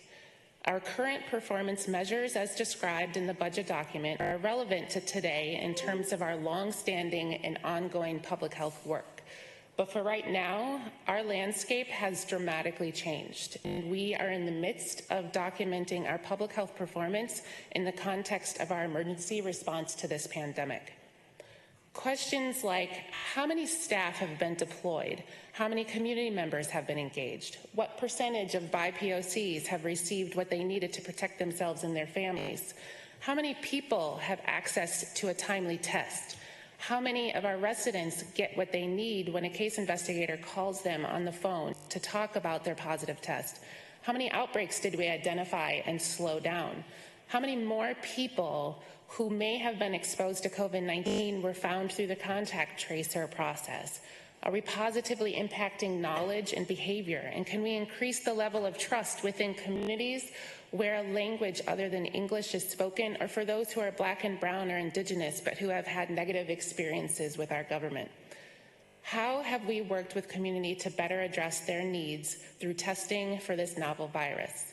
Are people better off because of our work? Are they better off because of our partnerships? These questions are the reality of our performance for the next year or more, and we plan to document this performance through the data portal for this point in time. Our services have adapted, and some have dropped off for the time being. We need to answer these core questions. This is an opportunity for us as a public health department to rethink what we are measuring, how we are measuring it, how we share power with community in decision-making about what we measure, and how we adapt our programs and services based on these outcomes. Public health has a long history in the performance measurement arena that dates back decades through our relationship with the Minnesota Department of Health. While we'll continue to measure previous performance measures for the years to come, our current role is to lead in this pandemic space, and we need to adapt to the relevant needs of our community. It's also important for us to look at new measures around the reduction of gun violence, the number of vaccines provided, flu vaccines specifically, or COVID vaccines when they're given to us, provided year after year to reduce the number of yearly infections and death. Methods for reducing opioid use through medicated-assisted therapy should be measured. As I listen to the other service team performance measure updates, these possible measures I just mentioned have cross-service team implications. For example, the medical examiner mentioned an increase in the death rate in Ramsey County, not only because of COVID, but because of overdoses. Investments in non-traditional methods of addressing community mental health practices, or the number of Black and Brown mothers and fathers that have been engaged through programming and services to reduce disparities and increase resources for children and families, would be cross-departmental and service team measures. We are involved in all of this work, and many departments across the system are, but because it's new, we don't have years worth of data to fill boxes yet, but we can change that. Lydia, if you could go to our measures. Having said all of that, as I mentioned earlier, the measures you do see before you on pages 162 through 166, and I do want to just take a note that this is probably the first year that you have only 5 pages from public health in this document. That's a win in and of itself that you didn't have to go through 25 pages. There's people laughing because they know. We continue to invest in the system of waste reduction, reuse, and recycling through a residents first approach to address behaviors and actions taken right at home, while investing in technology that will allow Ramsey County to gain more value from waste and keeping 89.6% of our waste out of landfills. We also continue to track breast and chest feeding rates. Breastfeeding and chest feeding is the natural and healthy way for parents to feed their babies and provides the best sources of nutrition in most cases to infants. Breast milk has health benefits for parents too. The American Academy of Pediatrics recommends exclusively breastfeeding for 6 months for optimal growth and development, and breastfeeding for up to at least a year. We know that's not always possible for everyone, and I'll talk a bit about that in a minute. Benefits to the baby are easier digestion, lots of bonding with the parent, lower risk of chronic diseases like diabetes and asthma, less ear infections and respiratory infections, to name a few. And there's benefits to the parents too, like helping with weight loss, lower risk of ovarian and breast cancer, lower risk to type 2 diabetes and heart disease. We may need to update these numbers that you see in front of you based on what we have from the Minnesota Department of Health. But overall, in 2019, Minnesota WIC percentage of people who breast or chest feed at 3 months was 48.8%. We find many of our WIC families in Ramsey County who are breast and chest feeding at 3 months are significantly lower than the state's percentage, with only 33% African Americans parents and 23% among American parents breastfeeding their children. There are many reasons why people choose to or choose not to breastfeed. Some of those are outside of the influence of our WIC program, and some of which are culturally and trauma-based reasons. For example, when a decision centuries ago was made to make Black women breastfeed white babies, the choice to later breastfeed your own children either wasn't possible, was exhausting, and/or it was traumatic. These feelings and practices are handed down generation after generation, sometimes without knowing the actual reason why a large percent of a community just doesn't breastfeed their children. Knowing the culture, history, and trauma within our community can also allow us to do better and work with community to address health disparities. We currently do this by having community liaisons provide education and resources for COVID, or investing in trusted messengers like our county's research team has done. We can learn from these practices that we are doing now and carry them forward beyond the COVID pandemic into our other programs. More recently, Ramsey County as an employer has worked to address this measure by allowing for more parental leave and providing safe, clean, and appropriate spaces and time for lactation support as parents return to the workplace. Public health also influences businesses and organizations within the county through our WIC program, peer breastfeeding practitioners, and through programs like the Statewide Health Improvement Partnership. We also address this through baby cafes, which I've spoken about in the past, and initiatives like the Racial and Health Equity Lab work that was created through community-informed messaging to intentionally promote breastfeeding within the African American community. Hiring peer support specialists who are of community and speak languages other than English allow us to influence this performance measure to hopefully trend upwards with more participation. We look forward to developing the full story related to WIC and breastfeeding on the Open Data portal and to document the stories of community and how they have experienced varying degrees of success. Our performance measure of increasing breast and chest feeding goes hand in hand with the county community indicator of low birth weight.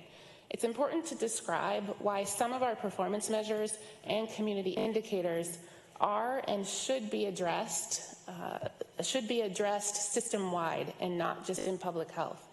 Both the pandemic and the recent response to the killing of George Floyd have illuminated chronic problems within our national public health and government systems. Recent headlines over the past couple of years, and most recently the last few months, have read, "Public health funding falls despite increasing threats." Public health's falling share of U.S. health spending. The impact of chronic underfunding of American public health and hollowed out public health systems face more cuts amid virus. Commissioners, we are so grateful to you, a board that has consistently invested and supported public health and racial and health equity, and we're grateful to the leadership of our county who have trusted our public health leaders and staff to carve out a path through this pandemic. Many of you continue to play this leadership role at state and national levels, either through the Minnesota Association of Counties, the National Association of Counties, NACHO, which is the National Association of City and County Health Officials, as well as the National Association of Black County Officials, and so many others. We need your help now, more than ever, to press for change. It's not okay that Black and Brown and Indigenous people in our community and in communities across the nation are suffering and dying of COVID more. It's not okay that anyone is suffering and dying, but there shouldn't be racial disparities. Around 2 to 3% of national government spending, government health spending, not just spending, but health spending, goes to prevention. That's barely a drop in the bucket. We need your help to push for more flexible spending from state and federal grants so dollars can do more. We need help allowing healthcare and public health to work more together without red tape and barriers. Not being able to get a COVID test at any clinic that is close to you because you don't have an insurance card is an example of this. And providing more resources to prevention so that we're not reacting in emergencies is so critical. On a local level, we continue to work and partner within and among service teams for more prevention, and we know you're working to do that too. I heard great things from the other service teams the past couple of weeks during their presentations, like County Attorney Choi mentioning the need to invest more in gender-based violence prevention over drug trafficking, and Director Schoenecker of Public Works highlighting the work of the Statewide Health Improvement Partnership and Public Health and Parks to invest in a transportation planner. I heard Commissioners Mattis Castillo and Reinhardt ask for partnerships between outreach happening within the Sheriff's Department and Healing Streets for the group and gun violence prevention work. Public health goes far beyond the Department of Public Health. We also just heard Dr. Clavens talk about sanctioning conferences.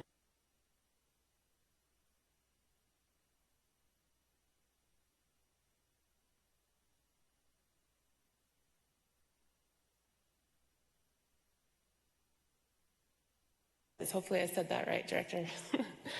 The public's health improves when we keep children with their families, invest in more warrant resolutions days, as pointed out by Chief Judge Castro, which likely decreases stress for our families, which the stress actually exacerbates chronic diseases. When we invest in an all-abilities transportation network and create more walkable communities, we invest in better and more housing families. We invest in better and more housing. When we invest in more housing, families stay healthier. And when we increase access to libraries and parks, our communities are healthier. As I stated before, responding to a pandemic has created an opportunity for us to really take a look at what to do as a department and a county system, how we engage and serve the community, what services we focus on, and how we measure and document our work. And you've heard so many examples of how change is happening right now. I could not stand here and provide this update if it weren't for the hard work of the dedicated staff in public health. Staff are being pushed to give a lot. You heard Deputy County Manager Saltis talk about that we have over half of our department deployed working through this pandemic. We're working to make sure that staff have what they need to do their jobs in addition to the pandemic work. It's not always easy to navigate. We've had a lot of tough conversations and have had to make a lot of tough decisions. We're all working through this pandemic for the first time. The department leadership team of Kathy, there are seriously 4 Kathys on our team. Michelle, Lynn, Zach, Diane, Danny, Key, Gina, and Laura, and Chris Burns too have been phenomenal. Everyone has been responding to this pandemic for 6 months now, and we could go back and quote those numbers that I said earlier. And they're all doing a really amazing job, and everyone is also tired. This is hard work, and we train for this. And thanks to Judd, Christy, and Karma from Emergency Management for making us train for this. We are glad that they did. But no amount of training prepares you for some of the despair our staff have witnessed. As COVID gets closer to each and every one of us, and if it hasn't yet, it will, It's important to continue to remind ourselves that we are working to protect our community, our neighbors, our colleagues, our friends, our families, and each other. And it's hard, and we're doing this while the rest of our lives continue on. Today, my kiddos, like many of yours, started school, and I'm here. If it's possible to be excited about this work, exhausted, energized, and kind of crazy at all the same time, I think that's about where we're at as a public health department. But we will continue forward as long as it takes. I thought Director Curry's quote of President Obama was perfect. We're going to keep walking, and we're going to keep making progress. Thank you for your time and attention. I'm happy to answer questions you have, or you can save them for my next COVID update.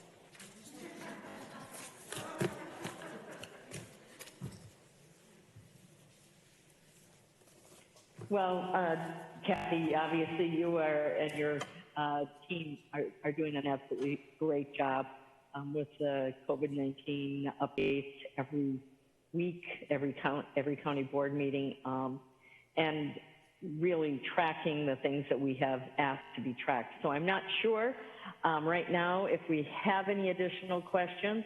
Yes, we do. Okay, Commissioner McGuire, and then Commissioner Ortega. Yes, thank you, Madam Chair, and just thank you so much, Director Hedin. We feel so fortunate that every week we get to hear from you and your amazing staff about all the work that's being done and all the work that needs to be done in Ramsey County. And so you're right, we could ask you questions anytime anytime at all, but of course also at board meetings. But I do want to just say during your budget presentation, a huge debt of gratitude to you and your staff for all the work that you are doing. You know, I'm a firm believer, and I think many of us are, that, you know, we are a public health in all policies county, that everything we do has public health component. So you are like the center of the wheel as far as I'm concerned, and that everybody needs, has a component of health in their work. So thank you for being that hub and just all of your work. I'm just conscious of all the interconnecting that you're doing all the time and everything, but if you could just comment, because I chair Active Living Ramsey Communities. They have a definite cross-section between the EGCI, Environmental Growth and Community Investment, with being located actually in Public Works, and also public health. And so with Active Living, it's all about healthy living, about, biking and walking and being physically active. And so they're over in Public Works, but have a huge public health component. So I just want to make sure that we're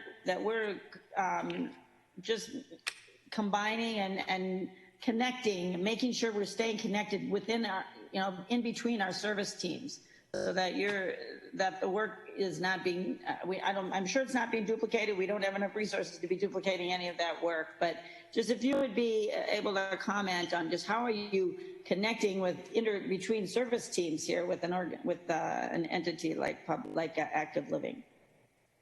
Madam Chair and Commissioner McGuire, thank you for the question. And I thought it was great you asked a similar question of Public Works Director Ted Schoenecker. So, and I appreciated that he talked about how we are working together. So Carissa Glatt, who is one of our leads of the incident management team with operations with Director Tolzman, also is our manager of our statewide health improvement partnership. And she continues to do double duty and do both jobs, and has had many conversations with both Brian and Ted and moving positions forward to see how we can work closer together.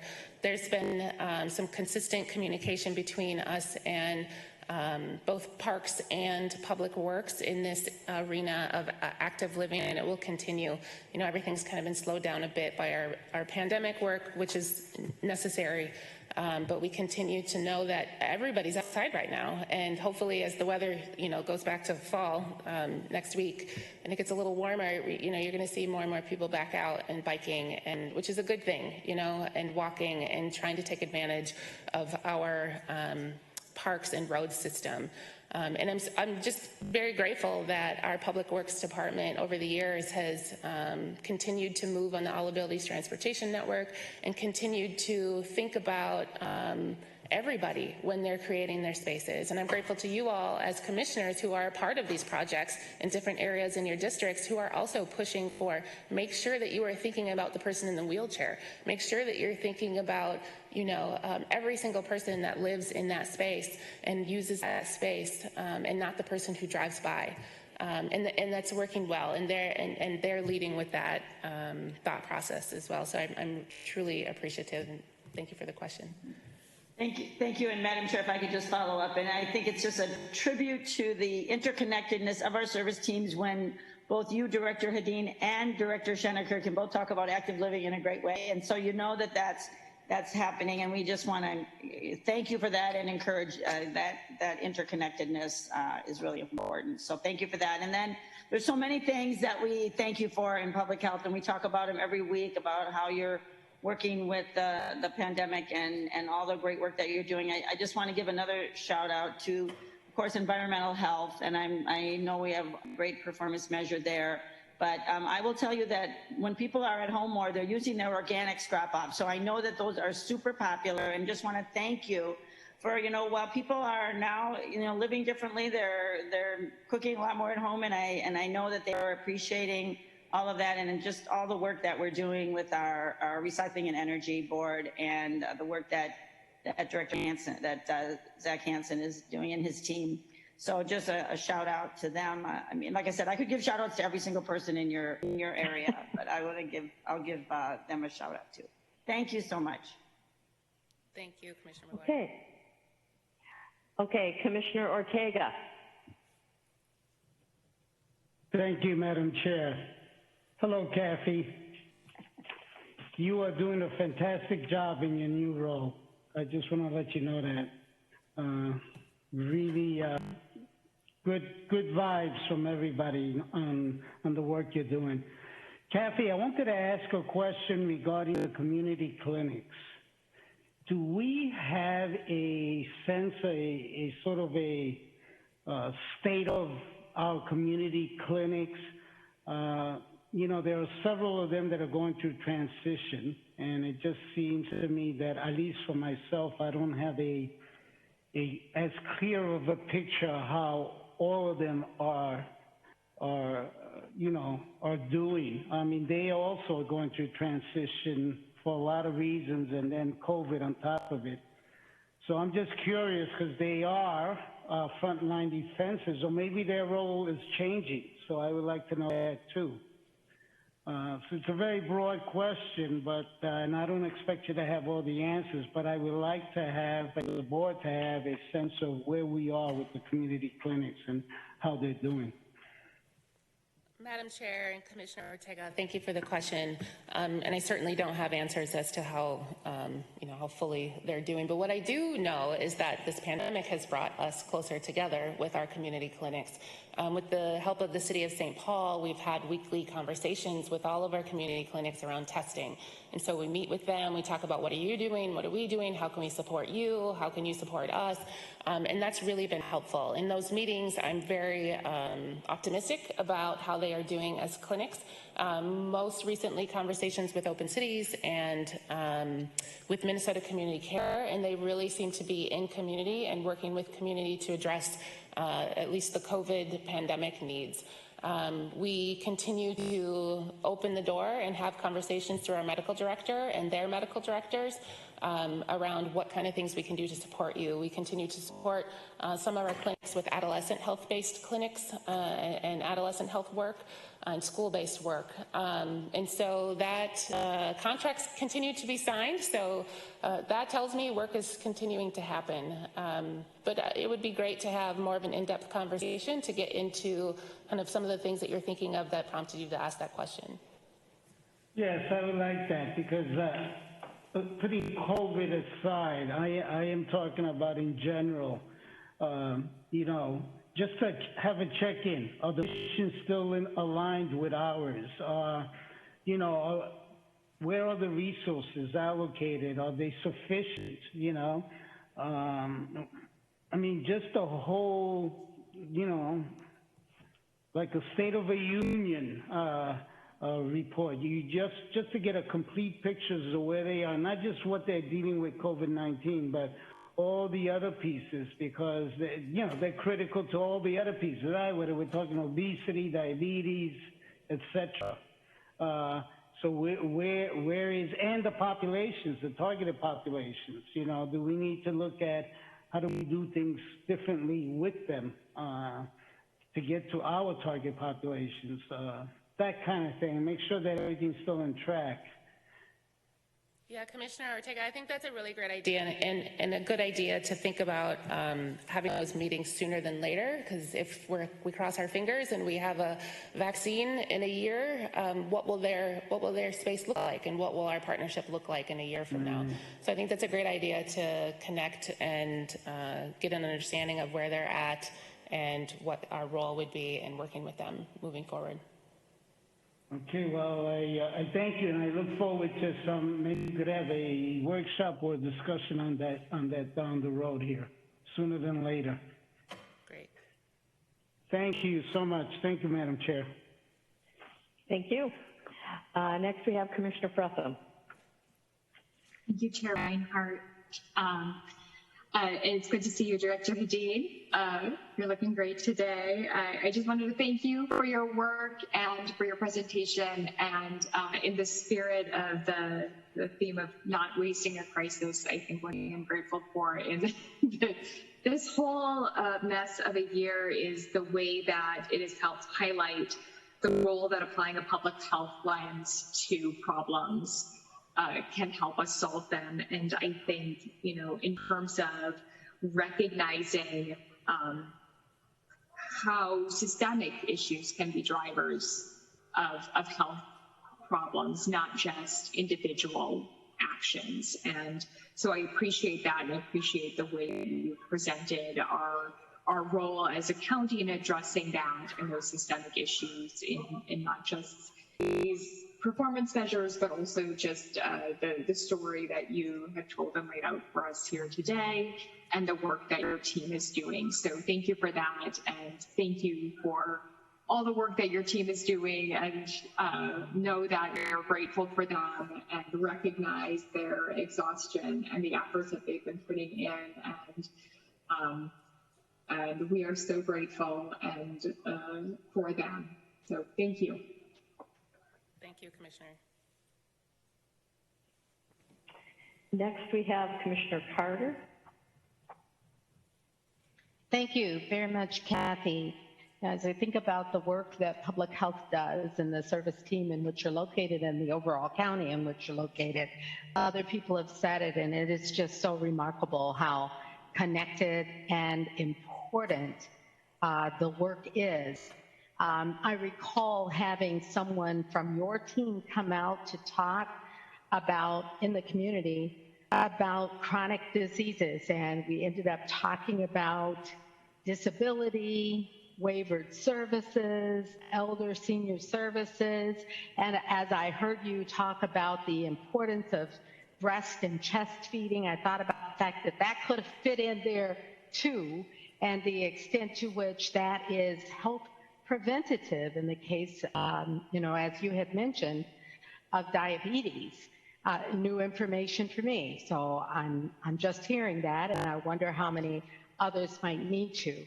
I wanted to make the connection to the Healing Streets work and how it's connected so much, and it's brand new, and I know it had a little bit of difficulty getting off the ground with COVID-19 at the beginning of the year, and so I'm thankful that it is there, it's staffed, it's moving forward, and wondering how the work of the Healing Streets, I don't know what we're calling them, navigators, trusted messengers, it could be any number of things that we call them, but we have this service team and navigator approach now that we're building in the county.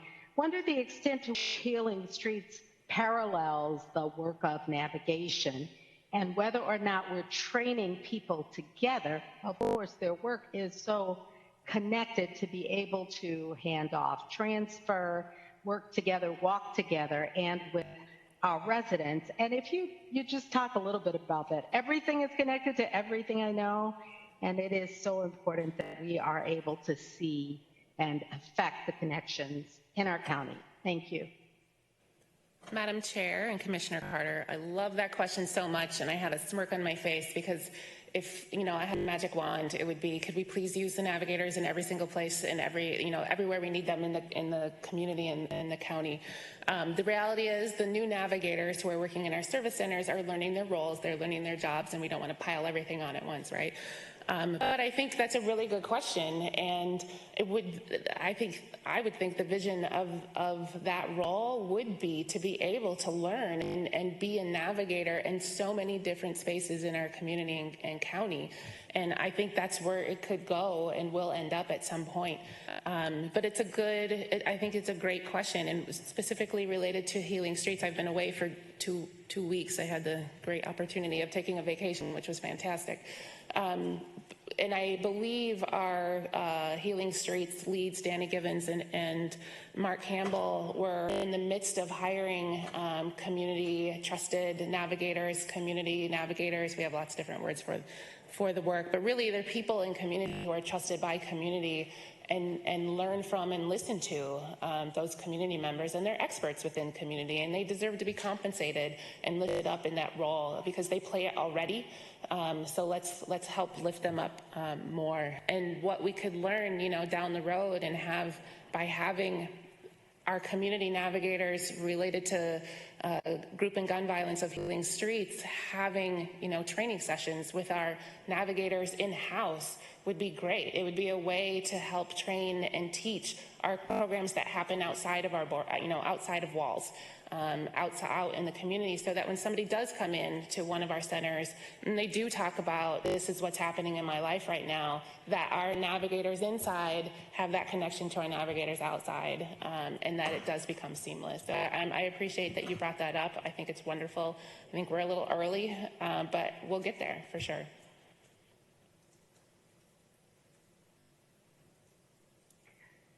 Okay. I also have then next Commissioner Matas Castillo, but I would ask other commissioners that have already asked a question, if you have another question, leave your hand up. Otherwise, if you could lower it, and I'll check back before we move on. So, Commissioner Matas Castillo. Thank you. And I just wanted to say thank you to Kathy as well, and all the Kathys and everyone else on your team for the great work, not just for COVID, but really holistically in our county around racial and health equity. I think that in 5 years from now, we're going to look back, and if we do some contact tracing on how we eradicated racism in Ramsey County, it will lead back to public health. And so I just wanted to say thank you all for that work, and it's really important. So thank you. Thank you, Commissioner.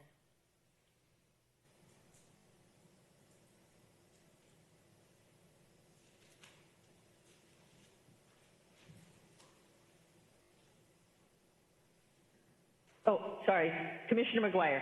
Thank you, Madam Chair, and thanks for circling back. I do have just one other question. Like I said, there's so much work that you're doing that we could all ask about, but I was thinking about the at-home infant visiting program, and I'm just wondering if you could comment on some of those programs that were so helpful and so, they had really great outcomes. But I'm guessing that we're not sending nurses into people's homes these days. So if you could just comment on those types of programs that had such a huge component of an in-person visit. I mean, I know so many of your programs do, but are they not being done, or are we doing them safely? Or if you could just comment on programs such as that. Madam Chair and Commissioner McGuire, thank you for the question.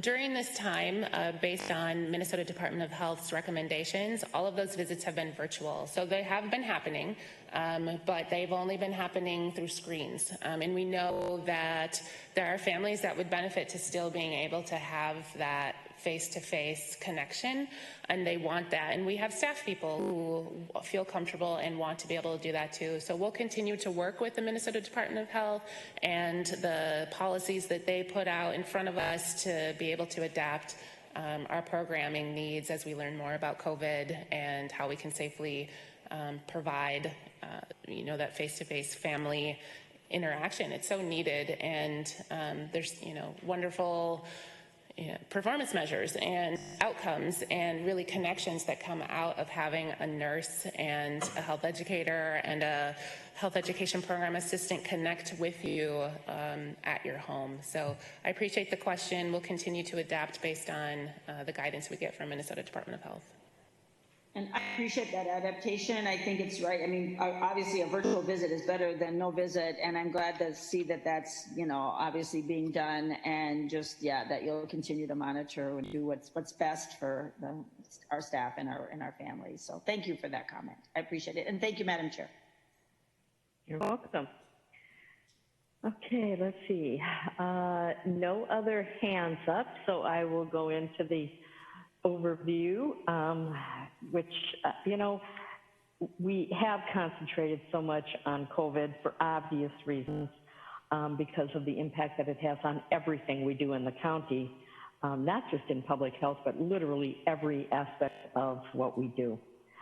But as was pointed out, and if you look at, for those that can look at the budget book anyhow, page 163, does go through all of the things that are covered under public health, from environmental health, correctional health, clinical services, healthy communities, family health, health protection, and of course administration, and WIC. So there's so much that happens within public health that does impact every part of what we do as well. And I have appreciated the fact that Public Health Director and the entire team there has really made sure that they are covering all aspects of it. And on top of that, really, COVID-19 and what we're trying to do there. I also appreciate the fact that Director Hedin, you talked about a vaccine in a year, and I think that, you know, for everyone that thinks that we're going to have suddenly this quick answer this fall, we need to understand that clinical trials, things have to be tested. It's not like we can just go out and start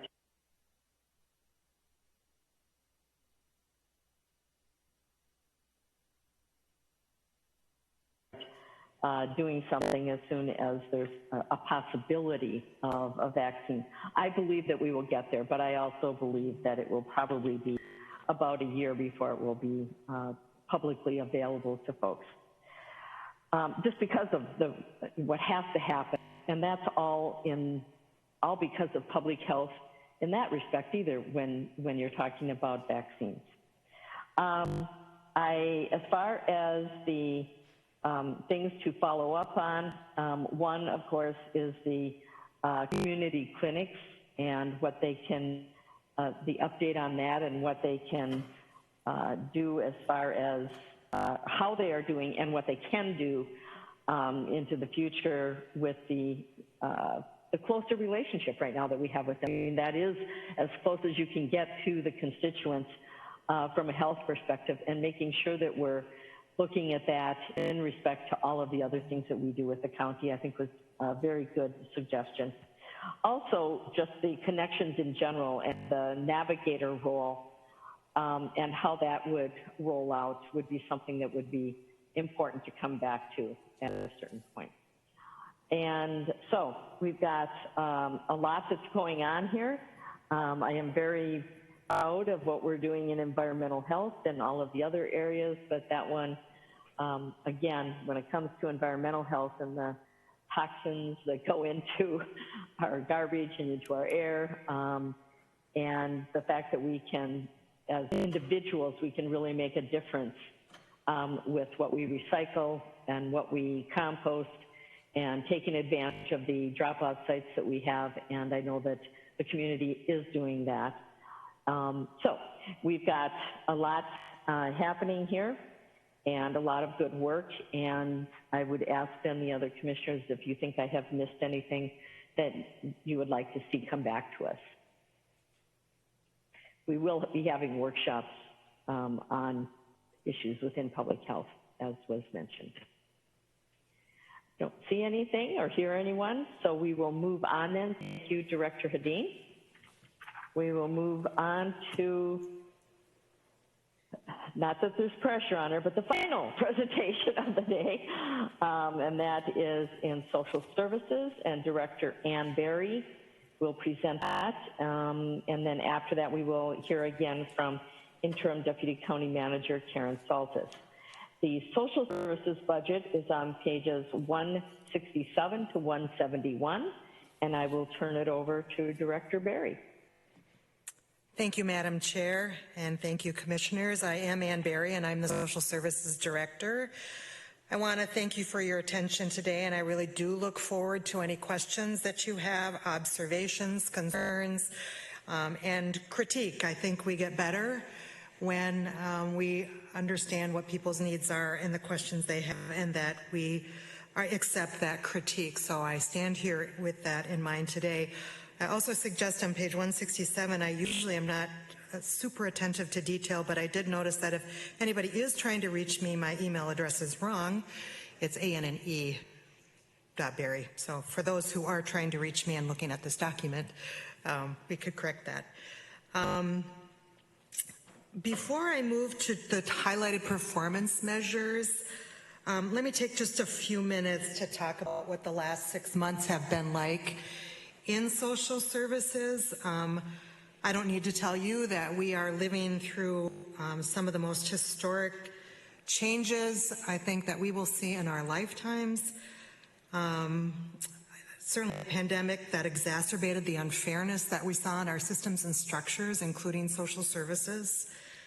A kind of mistrust of government that doesn't just come with the killing of George Floyd, but what we do every day that can harm people.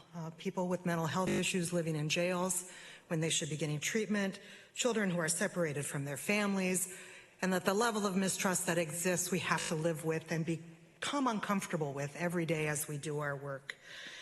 And now what we see is a slow recovery that is benefiting those who have, as opposed to those who do not have as much or what they need. And what we see every day in social services. We see the impact of all of this in social services in our work every day.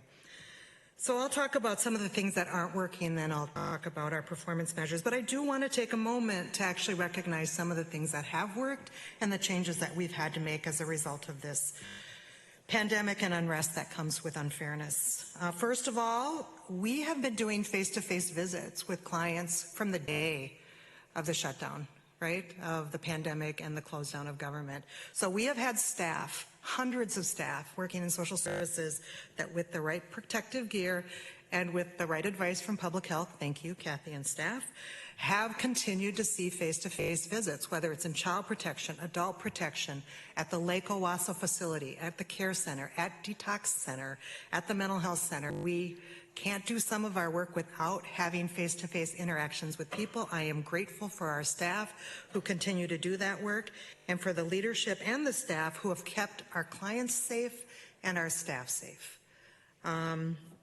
And so congratulations to them and a thank you to them. And our work isn't done. We will continue to operate with the same vigilance and attention to precaution while still making sure that people's needs are met. Another thing that we discovered with the pandemic was we redeployed about 22 of our senior leadership staff in social services. So it wasn't frontline staff right away. It was supervisors, managers. We even redeployed a division director to housing and the incident command team. What we discovered was that we had other people who are leaders as well. We knew that all along, but we gave people the opportunity to lead where they wouldn't have been uplifted into leadership before. And now we're looking at some restructuring because what we found is some great leaders who should be recognized for such, and people who have been impacted by our programs and see the impact of our programs. And so we will be making some structural changes in social services as well as a result of what we've seen with the redeployment. A third, this is one I didn't know to put in the sort of category or what worked, hasn't worked, so I'm going to talk about both sides. Telehealth. I am grateful that we can use telehealth and that we got the waivers we needed from the Minnesota Department of Human Services so that we didn't lose large amounts of revenue while continuing to provide assessments and case management and reassessments and some of our work. And for some people it works. For some of the people we serve, it works really well. For young people, they love social media. So for our young people who graduate out of foster care and onto life on their own, what we've found is we actually have young people who stay in touch with us, who stay in touch with our social workers. Now, that's very different than many of our elderly who live in the community who really don't want to fuss with, not all, but many who don't want to have to learn in their 80s, 90s about how to use telehealth to sign documents and get all of their needs met in the community. And you already know, Director Lingbecker has talked a lot about the digital divide, has to have many.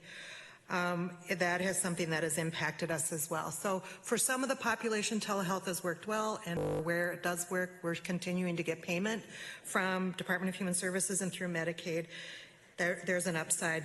Let me talk a little bit about what hasn't worked and what we're going to continue to need to navigate. It is really difficult to build a therapeutic relationship with somebody over Zoom. And for anybody who's done their doctor visits now over Zoom, you know how unsatisfying it is to receive all of your services that way. So at some point, we are going to need to get back into direct services for more clients than we currently are doing right now, of course, with the right precautions in doing so.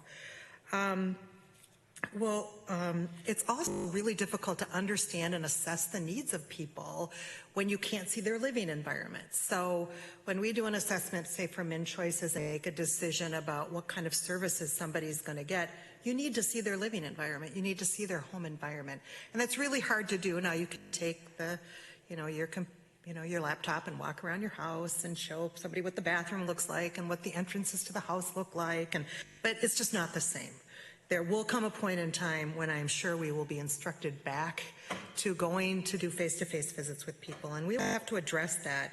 I'm equally concerned about people living with mental health issues and the deterioration in people's mental health and the isolation that comes from separation. It's really hard to do group therapy on a platform. We do it. We are starting to see clients, though, back at the mental health center, again, with all the proper precautions. And what our clients are saying to us is we are grateful. We are grateful to be able to see staff again, see other people again, come to a visit. It's also reminded us that we will probably need to be better at getting to people where people are, which is the other thing I will then say is that as we think about our restructure and residents first, we should be thinking more about meeting people where they are, right? And that's one thing that the pandemic has shown us is that going to where people are and to serve them has actually improved our services. So, again, I want to thank the staff who continue to work in very unsettling and very difficult environments, and knowing that that's not going to change in the short term. But we're here to support people. We're here to meet them where they are and meet their needs. Let me jump to the performance measures that are, I'm going to talk about two of them. They're on page 169 of your document. And Lydia, you got them up? Great, thank you. All right. The first one is in child displacement, and it's where we see disparity between white and American Indian children and white and African American children. And what's important to understand is that you read this as the rate. So it's twice as likely for an African American child to be displaced, generally in similar circumstances. And for American Indian children, that rate is 17.5 times more likely that an American Indian child would be placed. We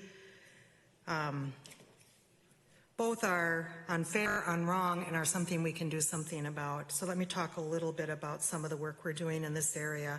And we have to address these issues both at a systems level and then at an individual personal level, right? So at a systems level, we have we have been and continue to develop relationships in both the African American community and in the American Indian community. About 2 weeks ago, the Department of Human Services notified us that we will have to be doing some improvement in the area of the placement of American Indian children, and all you need to do is look at this, the rate or the performance measure in front of you to see that it's something that's just not tolerable over the long term. Never was and shouldn't be going forward. Our work here is working with the American Indian community who are impacted by these outcomes, and that they are part of our decision making, both at an individual level but also at a systems level. So they will help us write performance improvement plan. They will sit at the table with us when we meet with the Department of Human Services, although Human Services is pushing back on us about that. But no, community will be at our side when we have that discussion with them about how we improve our services. But also at an individual level, we're doing some work as well. So when we get a call and a child protection visit is made, the very first thing we do is assemble a group of people who also include members of the American Indian community to make a decision about removal of a child. So we do all the things we need to do. We redact information about the child and the family and any other particulars that might identify somebody, but we have a conversation with people who have been in the system to help us address how we might better meet the needs of a child and a family who would otherwise go into the child protection system. This is some of the diversion work we're doing. We do the same in the African American community. I think we've also done other things in working with the African American community. One is we have started the development of culturally specific services. Some of those you are aware of, whether it's Journey of Hope or Jelani Home. We're all now working closely with Vine Institute. We're doing everything we can to develop a set of services that are run by and for both the African American community and American Indian community, because that was a big gap in our service delivery system. Just last week, County Manager Ryan O'Connor sent my way somebody who wants to develop a program to address substance abuse in both the African American and American Indian community. We will work with community to build out those services as they are needed. The other thing we are doing a lot of is diversion. And over the last month, we've worked with St. Paul Police in roll call. So whenever there is a call made and children are involved, rather than removing the children, even if it's not for child protection purposes, but law enforcement still has the right to remove or has the authority to remove, we are co-responding in a way that we hope will keep children safe with their families and those that love them.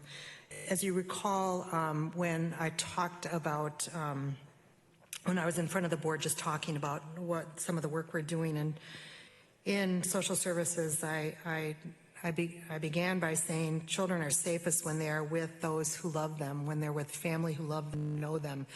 That is what is driving our work today. So when we co-respond, what we can do is we can look to see if there are other family members who can provide that support, or if it's safe to keep a child where they are with the right kind of support and wraparound. We've also been working with the St. Paul Public Schools, particularly Superintendent Gothard and his staff, on embedding social workers in the school, which might sound odd right now when school isn't actually operating, but that we would become an embedded part of their work. Superintendent Gothard was particularly grateful for that call and that discussion, because their board, the St. Paul Schools Board, has removed all the St. Paul Police from the schools, who often looked and worked like social workers in the school. So we hope to be able to fill that void, and we think it's better because one of the largest pathways into child welfare and child protection is through the schools. And if we can meet children again and their families where they are and provide them the support they need, we will do that. Another place we are working with is our hospital systems, mostly Children's Hospital and United. Regions doesn't really have an emphasis on either children or young adults, but we will be working with them because it is also another pathway into our systems. Again, if we can meet families and children sooner in these processes, we can actually serve them better. And finally, we want to add to the licensing and training in foster care. This is I don't know that it should be a new concept, but it's a new training concept. We'll work with the Department of Human Services on this as well, but we want to lead in a space where foster care parents are trained to be better partners with family and parents in the reunification of children with their families, that they are not an alternate family, but they are a partner with families in reunification of the child to make for a good, solid transition and an environment where families, multiple families, can be supporting a child. So those are some of the things we're doing. Where we see the disparities, I say, and most importantly is people who have been impacted by our system have to be a part of not only our day-to-day work, but the vision and direction we're taking there. The second performance measure I want to highlight is number 3 on that page there, which is the percent of people with MinChoice assessments who receive waiver services rather than personal care assistance. Let me explain that. So MinChoices is an assessment that is done. It's part of the state's Medicaid program. It's basically state and federal money that pay for services so that people can live and stay in their homes. So people living with disabilities, people who are elderly, if they are eligible for service, then they can receive a rather substantial package of services to support them in their home, right? And some of the costs of housing are included, right? Personal care services are, personal care attendant services are a single service that could be offered in a waiver. It means you would get personal support in your home. So somebody living with a disability or an elderly person might get up to 8 hours a day of service. Whether it's transporting someone, bringing you to an appointment, helping you with your meals, whatever it is, but it's a single service within a waiver. What we found was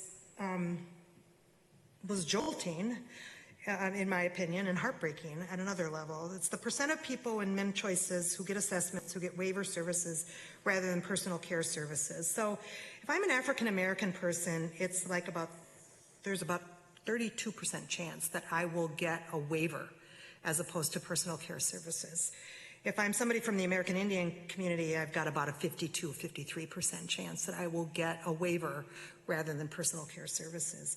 If I am a white person. If I was getting assessed, there's an 85% chance that I would get a waiver as opposed to personal care services. We can change this, we can fix this, we need to address this problem. And part of what we're doing, again, is working with community and with our staff, understanding the definition of disabilities in the waiver. I was blessed to spend part of my career at the Department of Human Services, and 25 years ago wrote the CADI waiver for the state, and so I have a deep knowledge of that service delivery system and that we aren't using it, those waivers, more generously in all of our communities, not just some of our communities, is unfair and something that we need to take apart and rebuild. Right, how we do those assessments. What we know when we do assessments is some history of diagnoses that look different in different populations. Let me just tell you one story. And it's we knew from this outcome measure that this was happening, but it came to life for me when I got a call from an emergency room doc at Alina, somebody I had known when I worked at the Department of Human Services, who felt comfortable enough to call me and say that they had somebody in the emergency room. He was a young African-American male. He was about 14 years old. He was acting out, so he was going to get arrested. He was hospitalized, but what they wanted to do was to get him a waiver. And that doc and I took a look at the record, and there was no reason that this young man should not have been in a waiver. But we had denied him, like twice. And so we took a look deep at the record, and now we're doing that for all of our children, because as it turns out, he had never had a diagnosis of an intellectual disability, but sure enough had one, right? And the doc from the ER actually added it to the record. So we also know that not all people have access to services. Not all young people are diagnosed the same way. We know that it's more likely for a young African-American boy to be diagnosed with a oppositional defiance disorder or conduct disorder than it is a reactive attachment disorder or post-traumatic stress. And again, it's just more unfairness built on top of other unfairness. But we don't need to continue that, and we don't intend to keep doing this. So we will be working with people who live with disabilities. We will work with the Department of Human Services. We will work with the Governor's Council on the Developmental Disabilities. Again, with people who live with disabilities, and we will change the way we do our assessments so that you will see a more fair representation of who gets services and who gets the more robust services to support them so they can stay at home. Those are the two performance measures that I wanted to highlight. And finally, there's lots of exciting work taking place in social services. I know that I said that we're asking a lot of our staff, and we are, but we're also, there's an energy around co-responding. Commissioner Reinhardt, Madam Chair, you know that we were able to meet with now another city. We really wanted to do this last fall, was that all cities in Ramsey County would have a co-responder like St. Paul does. We were slowed down, but now we're back up and moving again, so that we will be co-responding with law enforcement across the county when it comes to mental health issues. And I hope we find ourselves at a place where we can also do that for substance abuse issues. We know that in New York, just last week, there was a man whose issue was really around substances and abuse or overuse, and yet, died in the custody of law enforcement. And we know that if we can respond with people who understand the needs of people, whether it's around substance use, substance abuse, mental health issues, because that somebody's acting out because of mental health issues, we know that if we provide the right kind of support, we don't find ourselves with people who are incarcerated or worse, killed. So we're very excited about continuing to build out this work. And I guess finally, I'd like to, I agree. I think Director Hedin is doing a great job, and public health is a great place to work. We should all have public health at our core. But what I'm most excited about is getting further and further upstream, right? That the further we meet people where they are and earlier with the early childhood work, the more likely it is that people will get what they need when they need it, and we will see fewer people in the deep end. That is our goal, that is our dream, and that is what we work to do every single day. Thank you.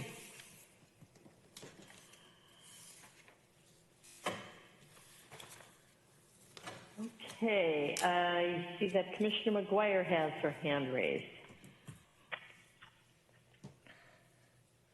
Commissioner McGuire. Thank you so much. Yes, thank you so much, Madam Chair, and thank you, Director Berry. We just couldn't be more grateful for the work that you're doing and in leading us through these challenging times. I'm curious if you just support everything you said about public health, as you know, and how you're working to strengthen families.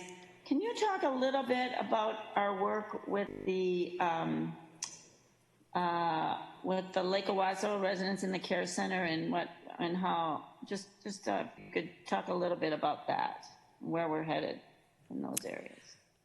Madam Chair and Commissioner McGuire, I talked a little bit about this when we highlighted a couple weeks ago, and I do think we're going to need to come back to a workshop at some point because we're expecting changes both for the care center and Lake Owasso. We will still operate a care center and we will still operate the Lake Owasso residents, but they might look a little different over the course of the next 2 to 5 years.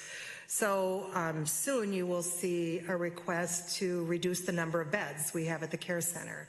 We want to move to more private rooms. That's what clients want. They want private rooms.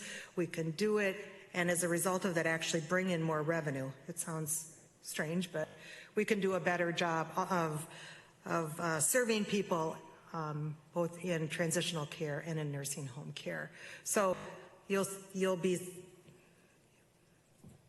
will be seeing some of those changes or hearing about some of those changes. And again, as I said, we've been talking about adding a workshop so we can specifically talk about that. Lake Owasso, we're really in a holding period right now because we want to do everything we can to stem any exposure to COVID-19 among our clients who would all be very much at risk. So, but in the next 2 weeks, we are starting some day programming for some of our clients. We were able to reach an agreement with Merrick. They will specifically be taking temperatures. They will do a number of the things we asked them to do that they may not be doing for other clients, but they will do for our clients at Lake Owasso. So we are grateful for that, and as a result of that, we will be sending some of our clients back to day programming. We will still need to do some of our own day programming, so you will see that request as well. Thank you so much for that. And while we're talking about Lake Owasso, I just want to give a special shout out to that. I know staff everywhere have been doing amazing work, and at Lake Owasso, I know on 3 occasions now there have been parade drive-bys for the residents, and the staff have been wonderful in bringing out the residents in a really safe way. I know our county was a part of one of those, and our Optimist Club out in the Roseville area has done 2 drive-bys, and the staff have just been so wonderfully receptive to providing those opportunities for the residents, and I know the families are really grateful to that, for them, you know, serving them, and I appreciate that. And then at the care center too, I know they were very helpful in providing our Suburban Ramsey Family, our Emergency Coalition, with the opportunity to make gowns for them, and I mean, just to work with the community on how we can help them and how they can serve the public. So just thanks for a shout out to the staff at those areas. So thank you for all your work. Thank you. We now have Commissioner Carter, followed by Commissioner McDonough. I'd just like to repeat the thanks, in particular the manner in which the team was able to work with families at Lake Owasso and at the care center, meeting the needs, of course, of residents first, but also caring for families during the COVID initial outbreak and the many, many changes that were required of staff and of residents. Just extremely thoughtful and caring work, such that families, for the most part, were able to really feel embraced, even if changes like not visiting initially happened, and were able to feel and understand the work that you all were doing for the best benefit of all the residents. So again, double thank yous for that. The corresponding model that you talk about, I applaud the work that you are doing, and I'm glad to have heard that in addition to the initial work that started with St. Paul, we're able to reach out and develop those partnerships with law enforcement across the county. I'm hoping that that also includes school systems across the county and hospital systems as well, and wanted to ask the extent to which we are able to co-train in that regard. So I'll park that one. I know that it's philosophy change, and it is actually process change, and really changing our beliefs about how we do this better work. So it's got to take some time and carefulness, and I'll park that question. Because I am also very, let me just ask that question. Thank you. I think that there's much more I'd like to get into, but we will have workshops, and so I can rest on that assurance. So let me just ask about the co-training and the development of teaming with respect to our co-responding model, and that also, of course, applies beyond substance abuse and mental health, but also to the child protection area, and hopefully will reach across the county in that regard as well. Thank you. Thank you. Madam Chair. Director Barry. And Commissioner Carter, thank you. We will need to do co-training. The roll call work that we've done with law enforcement in St. Paul around child protection is one example where we did some training. At the same time, we talked about the logistics. We also talked about our philosophy, our approach, and how what we're doing keeps families safe. right? Keeps children and families safe, which is what they're trying to do. When we first met with Chief Axtell about this proposal, he was quite upfront and honest about law enforcement officers aren't trained in this area, and they really don't want to do this work. And we hear this all the time. They know when a 911 call comes, they have to respond, but they would like, if they don't have the expertise themselves, they would like to partner with the expertise, or in some cases turn it over to those who can keep children, families, and communities safe. So what I would say is, yes, we will be co-training. That co-training will look a little different for mental health issues, for substance abuse issues, than it does maybe for child protection issues. But it's also for people who are hearing impaired. I mean, there's a long list. People living with all kinds of disabilities that are misunderstood, and that when approached by law enforcement looks very different than the eye of a social worker.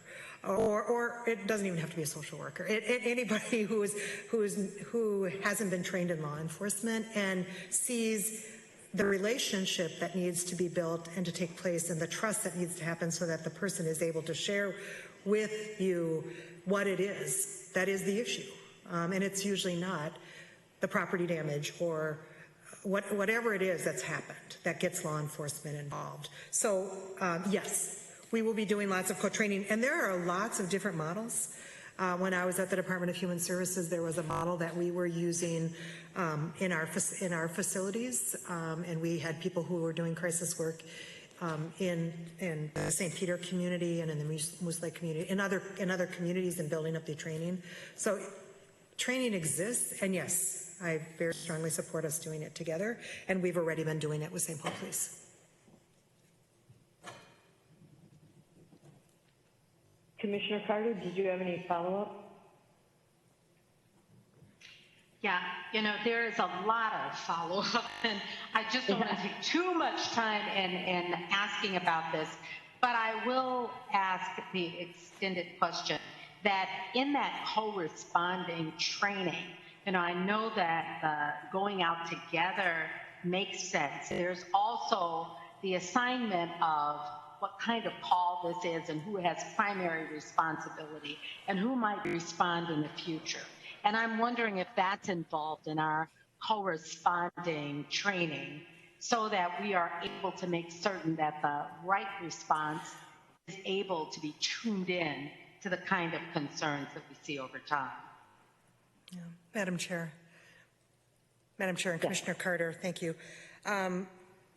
Yeah, I would like to go as far upstream as we possibly could, all the way up to 911, or maybe even before. Maybe there's another place to call, right? But people have gotten so accustomed to calling 911.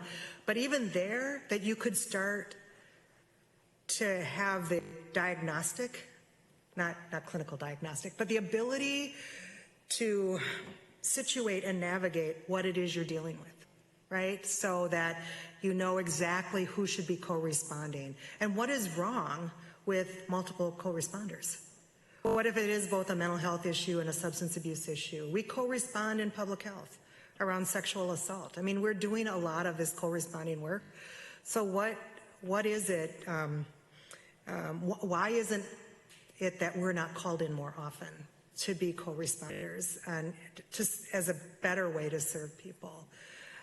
So again, I will take that transformation. Yeah, I appreciate your being willing to take me back to, yeah, there's more that we can do. Thank you.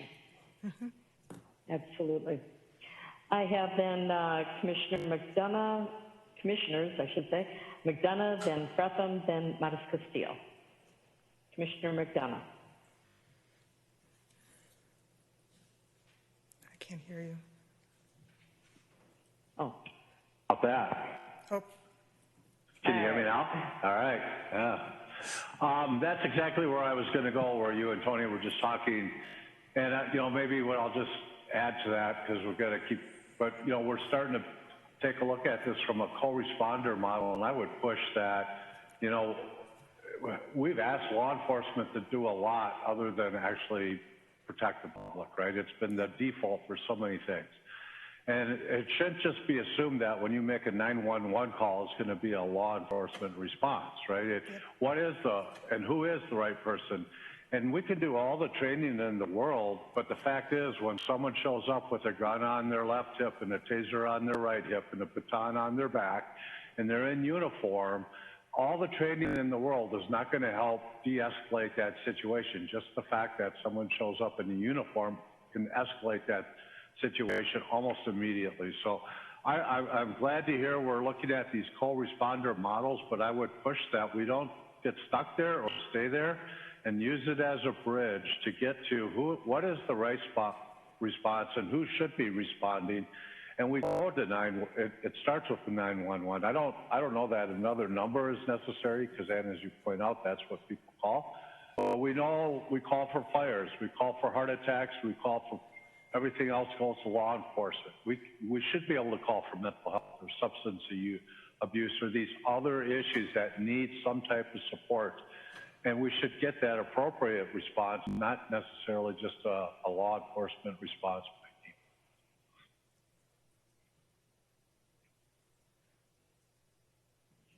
Thank you, Commissioner McDonough. Commissioner Fretham. Thank you. It's a really important conversation. I'm going to shift tracks a little bit and just, I know that we had exchanged a few emails. I had questions about PCA funding, and I know this is the first day of school, and we have a lot of families here that have been kind of left out in the cold without being able to use their PCA supports and without having effective special education services provided by the school districts. And I'm just wondering if there's any updates and any resolution on that. I know I'm really fortunate that, I've got a daughter on an IEP and the school district's really been able to flexibly meet her needs, but that her individual needs are very different from a lot of other families, and they are not having their needs met right now. And it's challenging enough to do distance learning, but for those families that really need those extra supports, not being able to access PCA services. And I know looking here at the disparities in what people are able to access, I'm wondering especially how impacted families of African American and American Indian families are by this, who are already facing other disparities in the distance learning environment, and wondering if you can speak a bit to that situation. Madam Chair. Director Berry. Madam Chair and Commissioner Fretham. So to answer your direct question, we have not gotten updated guidance from the Department of Human Services on allowing personal care services to students during the school day when they are getting an IEP for their services because of their disability. So we have not received any new guidance. What I'm willing to do is to follow up with DHS and the Department of Education. What DHS is saying is that it is the Department of Education's responsibility that doesn't resonate with somebody who's sitting with needs and needs their their child who has a disability cared for, because the school isn't doing that right now. So I am willing to follow up. I don't want to offer any kind of guarantee. What DHS is doing is protecting, I guess, the Medicaid, their Medicaid service budget, because that would be a lot of children who would be getting 4 to 5 hours of services every day. It's the right thing to do. The question is who should be funding and who should be paying for that. But as we navigate that, I will continue to stay in touch with you.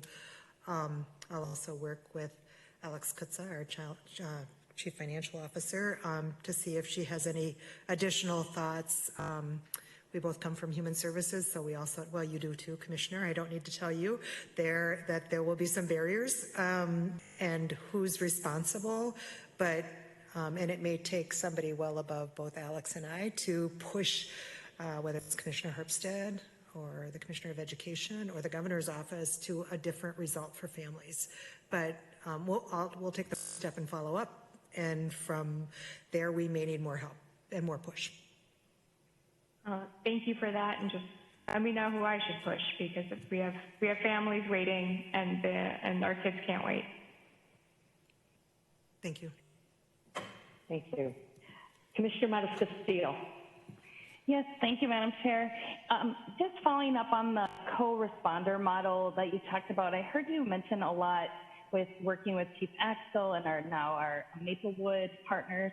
What are we doing within our Sheriff's Department? I didn't hear you talk about that at all. And are we doing co-responder within Ramsey County in our own Sheriff's Department? Madam Chair? Madam Chair and Yes, Commissioner Matas-Castillo. Director Barry. Thank you. Thank you.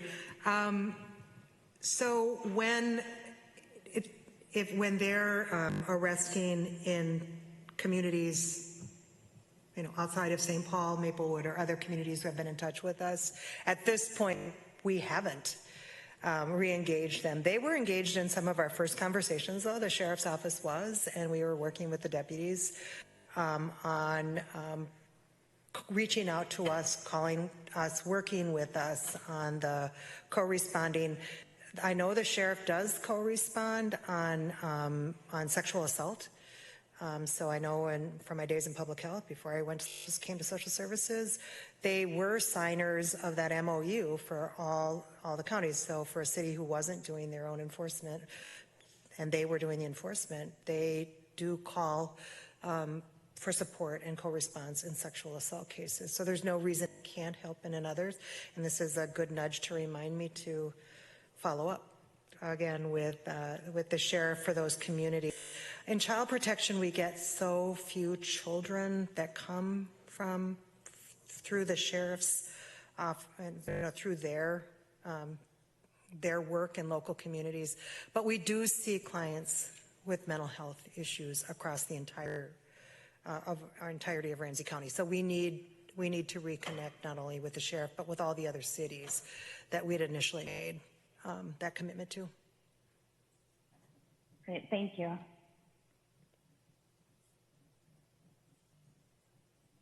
Commissioner Carter, did you have another question? Thank you, I do not. Okay, well, I think that all of the questions have been asked at this point. There's a lot of follow-up that is obviously going to happen in all of this service teams area, not just in the social services. So as far as an overview of social services, first of all, I want to commend you for bringing forward some pretty stark data. It cannot be easy to come forward and talk about displacement with American Indians at 17 times and African Americans at 2 times the rate of white children. But you did talk about it, and I think one of the things that we have done in Ramsey County is we don't hide from the facts. We, in fact, shine a light on them so that we can make sure that we make changes in the way we deal with these issues. And Director Barry, you talked about a lot of those changes and the fact that it's not acceptable to see those disparities as we are moving forward. So action is being taken, and that is the hope side of all of this, is what we can do better. And that really comes down to, again, you talked about the learning of COVID and the different responses and what works for some and doesn't work for others. And I think that that gets back to the getting back to normal isn't good enough, because the old normal did not treat people with equity and making sure that everyone's needs were met. It was a problem that we knew was there, but it wasn't as easy to pinpoint exactly how COVID-19 had such disparate outcomes throughout our systems. And that's, again, trying to make those transformative changes to our systems is something that we are very concerned about. And what we've learned through COVID is going to help us address those disparities and come back to a new normal that is better for everyone. I also want to note that the passion and compassion coming out of the department is very obvious in wanting to make changes quick but not easy, and we'll move it you will move it along as quickly as possible. A big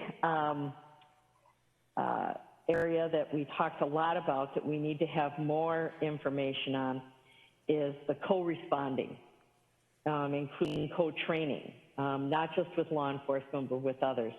And specifically, we would like to get an update on making sure that our Sheriff's Department is fully committed to the co-responding model because of the contract cities that they have. That's going to be very important. Having Maplewood on board, in fact, seeking us out to make sure that they could have a co-responding model is great. It is the largest suburb in Ramsey County, and with the city of St. Paul and Maplewood, but we have contract cities, and we have other cities that I know would appreciate having that co-responding model and some of the training that has to go along with that, not for everything, but for the things that they are able to handle. Because I do know that in law enforcement, I live in the city of White Bear Lake, and the police force here, the firefighters here, are very dedicated and very compassionate in trying to do the right thing. And that's one thing I think we need to bear in mind here is when we were talking to Maplewood, the police chief, their public safety officer, was just so passionate and so dedicated in moving this forward.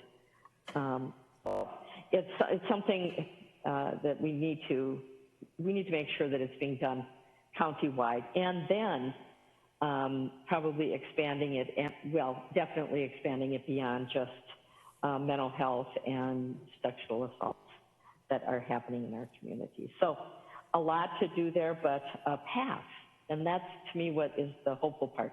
There is a path, but we need to make sure that we follow up on that.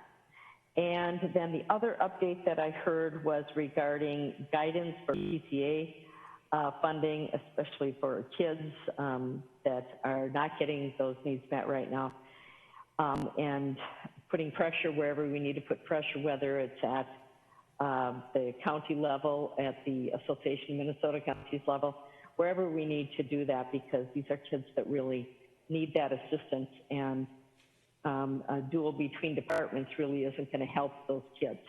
So we need to try to do what we can to help them get through that so that we get the services that are needed. I think there was a lot that we had questions on, and a lot that we were providing accolades to the staff for the work that's being done, and the hope that's being provided throughout the health and wellness, well-being service team. So I will ask the other commissioners if I missed any part specifically related to social services or parts of the presentations today. And I will see there are no hands up, so we will thank you, Director Berry. We will now move to the service team closing comments, and then I also have comments from CFO Kutza after that. So Interim Deputy County Manager Karen Saltis, you're up.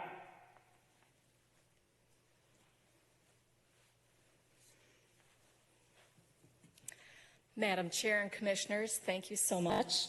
As I was sitting here today listening to all your questions and comments, et cetera, and everything from the team and the leaders, just was struck with how powerful the work in our service team really is, and how we do really touch the community in all the work that we do.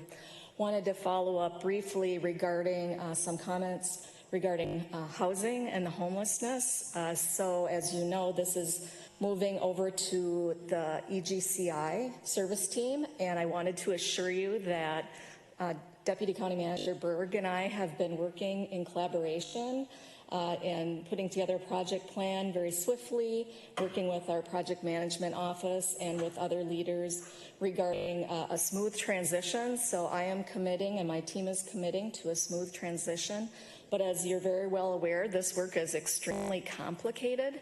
So please be patient with us, and we are learning as we go with some of these things. So I know that the homelessness area and housing and homelessness is very near and dear to your heart. So I just wanted to make sure and let you know that we are working on that. As you've heard today, Health and Wellness Service Team is a key player in the success of serving Ramsey County residents. Our work ties directly to Ramsey County's strategic priorities. I continue to be extremely proud of the work accomplished across our service team. And we've given you updates in several key areas during the county board workshops this summer. And we also will be doing so coming up in October. And I took notes today, so there are several items that I think you're very interested in, so jotted down a few things that we will likely bring back to you in late October. As a team, we are excited for the future as we redesign how we do business to better serve our residents and strive to constantly improve.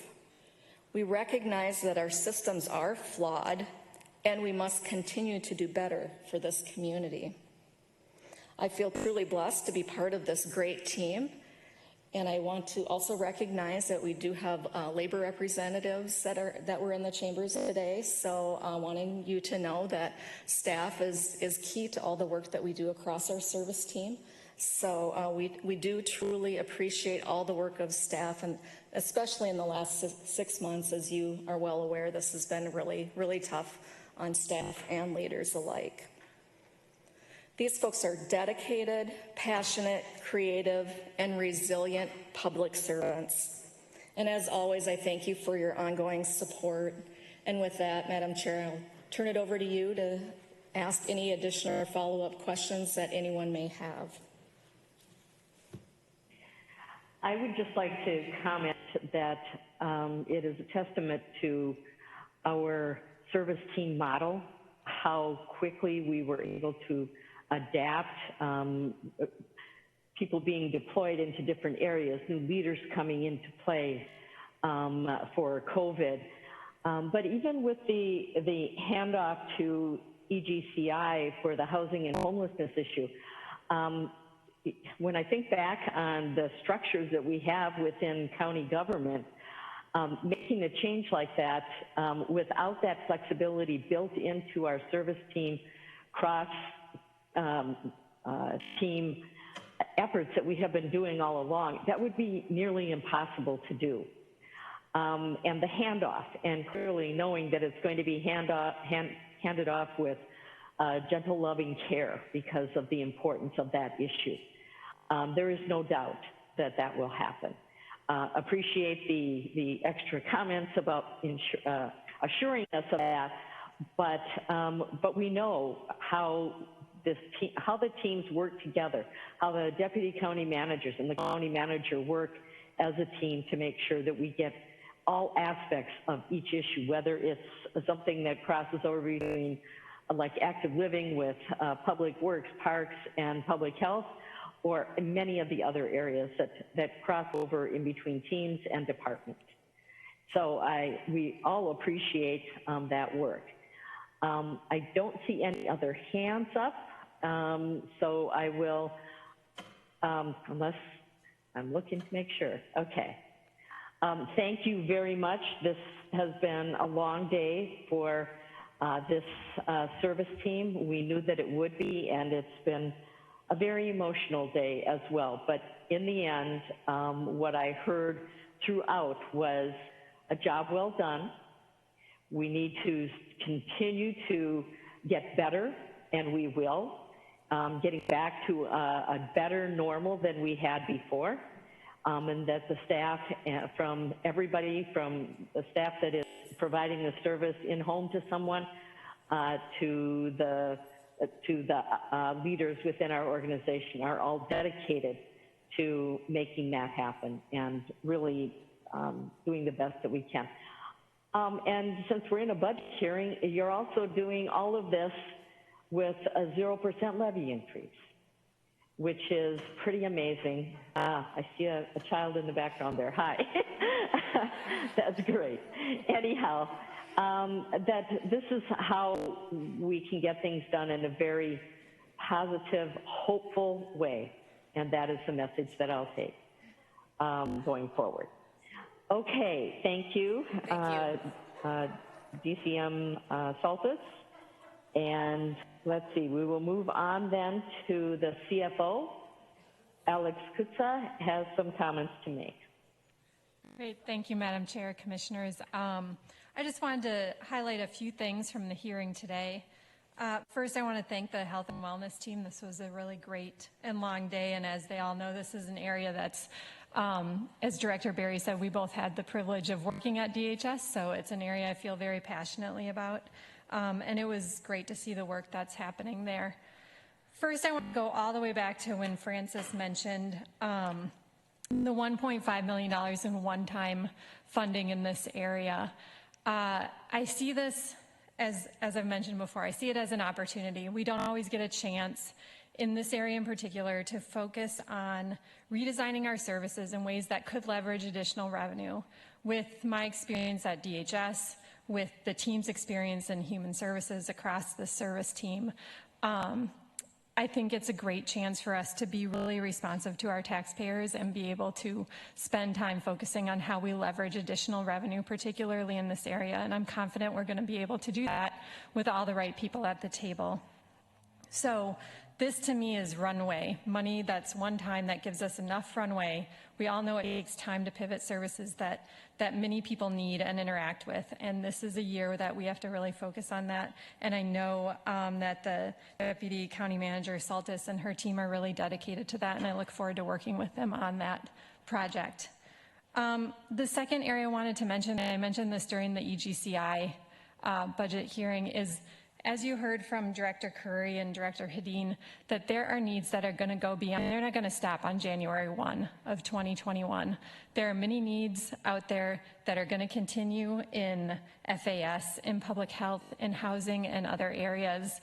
And I'm trying to think creatively and think about how we leverage funding going into next year, both state and federal funding and our own funding, to make sure that in the middle of winter when needs are very high that we're able to provide the services to the people that need it.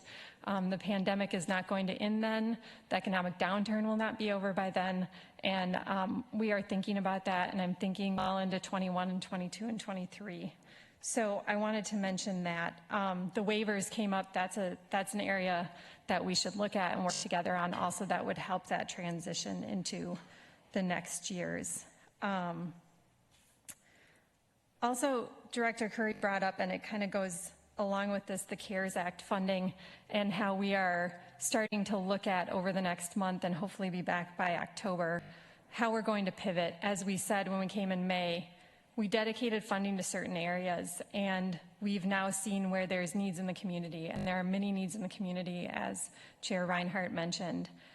We are working to pivot and think how we can use that funding. We're also looking at all of our available options to get us through this year and into 21, as I just mentioned, into 21 and what that will look like.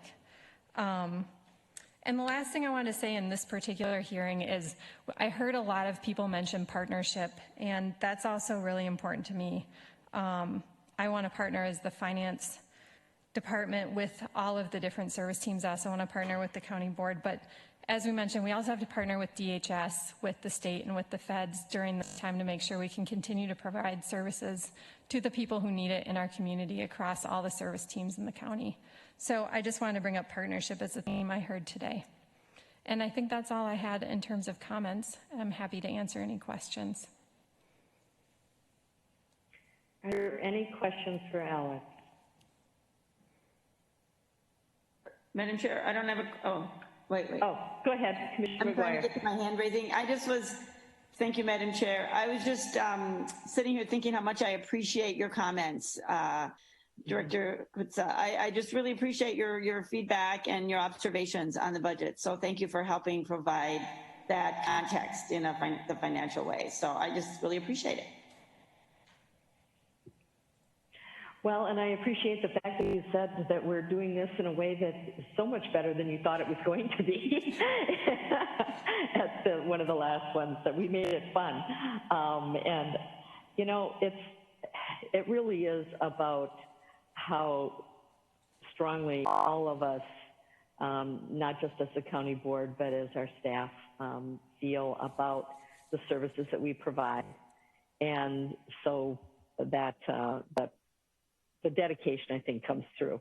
And that does make it more fun because there is hope that is associated with that as well.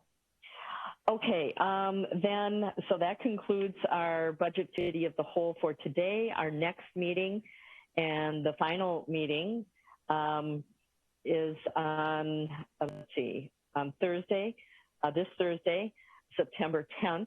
We start at 8:30 with our meeting, and then at 10:30, time certain, we have our public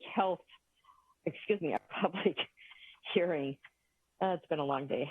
Now, I do want to repeat the phone numbers and the email address for people that want to be a part, to speak to the board at that public hearing. And I will find it here in a moment. There it is. Okay, if you would like to speak to the board at the public hearing on Thursday, September 10th at 10:30, you can call the chief clerk at 651-266-8014. You can email comments to chiefclerk@co.ramsey.mn.us, or you can sign up in person at the meeting. We will be it will be in the chambers, with the commissioners attending via Zoom. And so it will be much like this, and we have presentations that come from the chambers, and so folks can speak in person there. Again, the phone number is 651-266-8014, and the email address, chiefclerk@co.ramsey.mn.us. We will have our second public hearing on November 30th at 6:30 p.m., and that location is to be determined, and we will deal with that. I will be talking about that on September 10th as well. I believe that covers everything that we have today. So for today's meeting, we are adjourned. Thank you very much.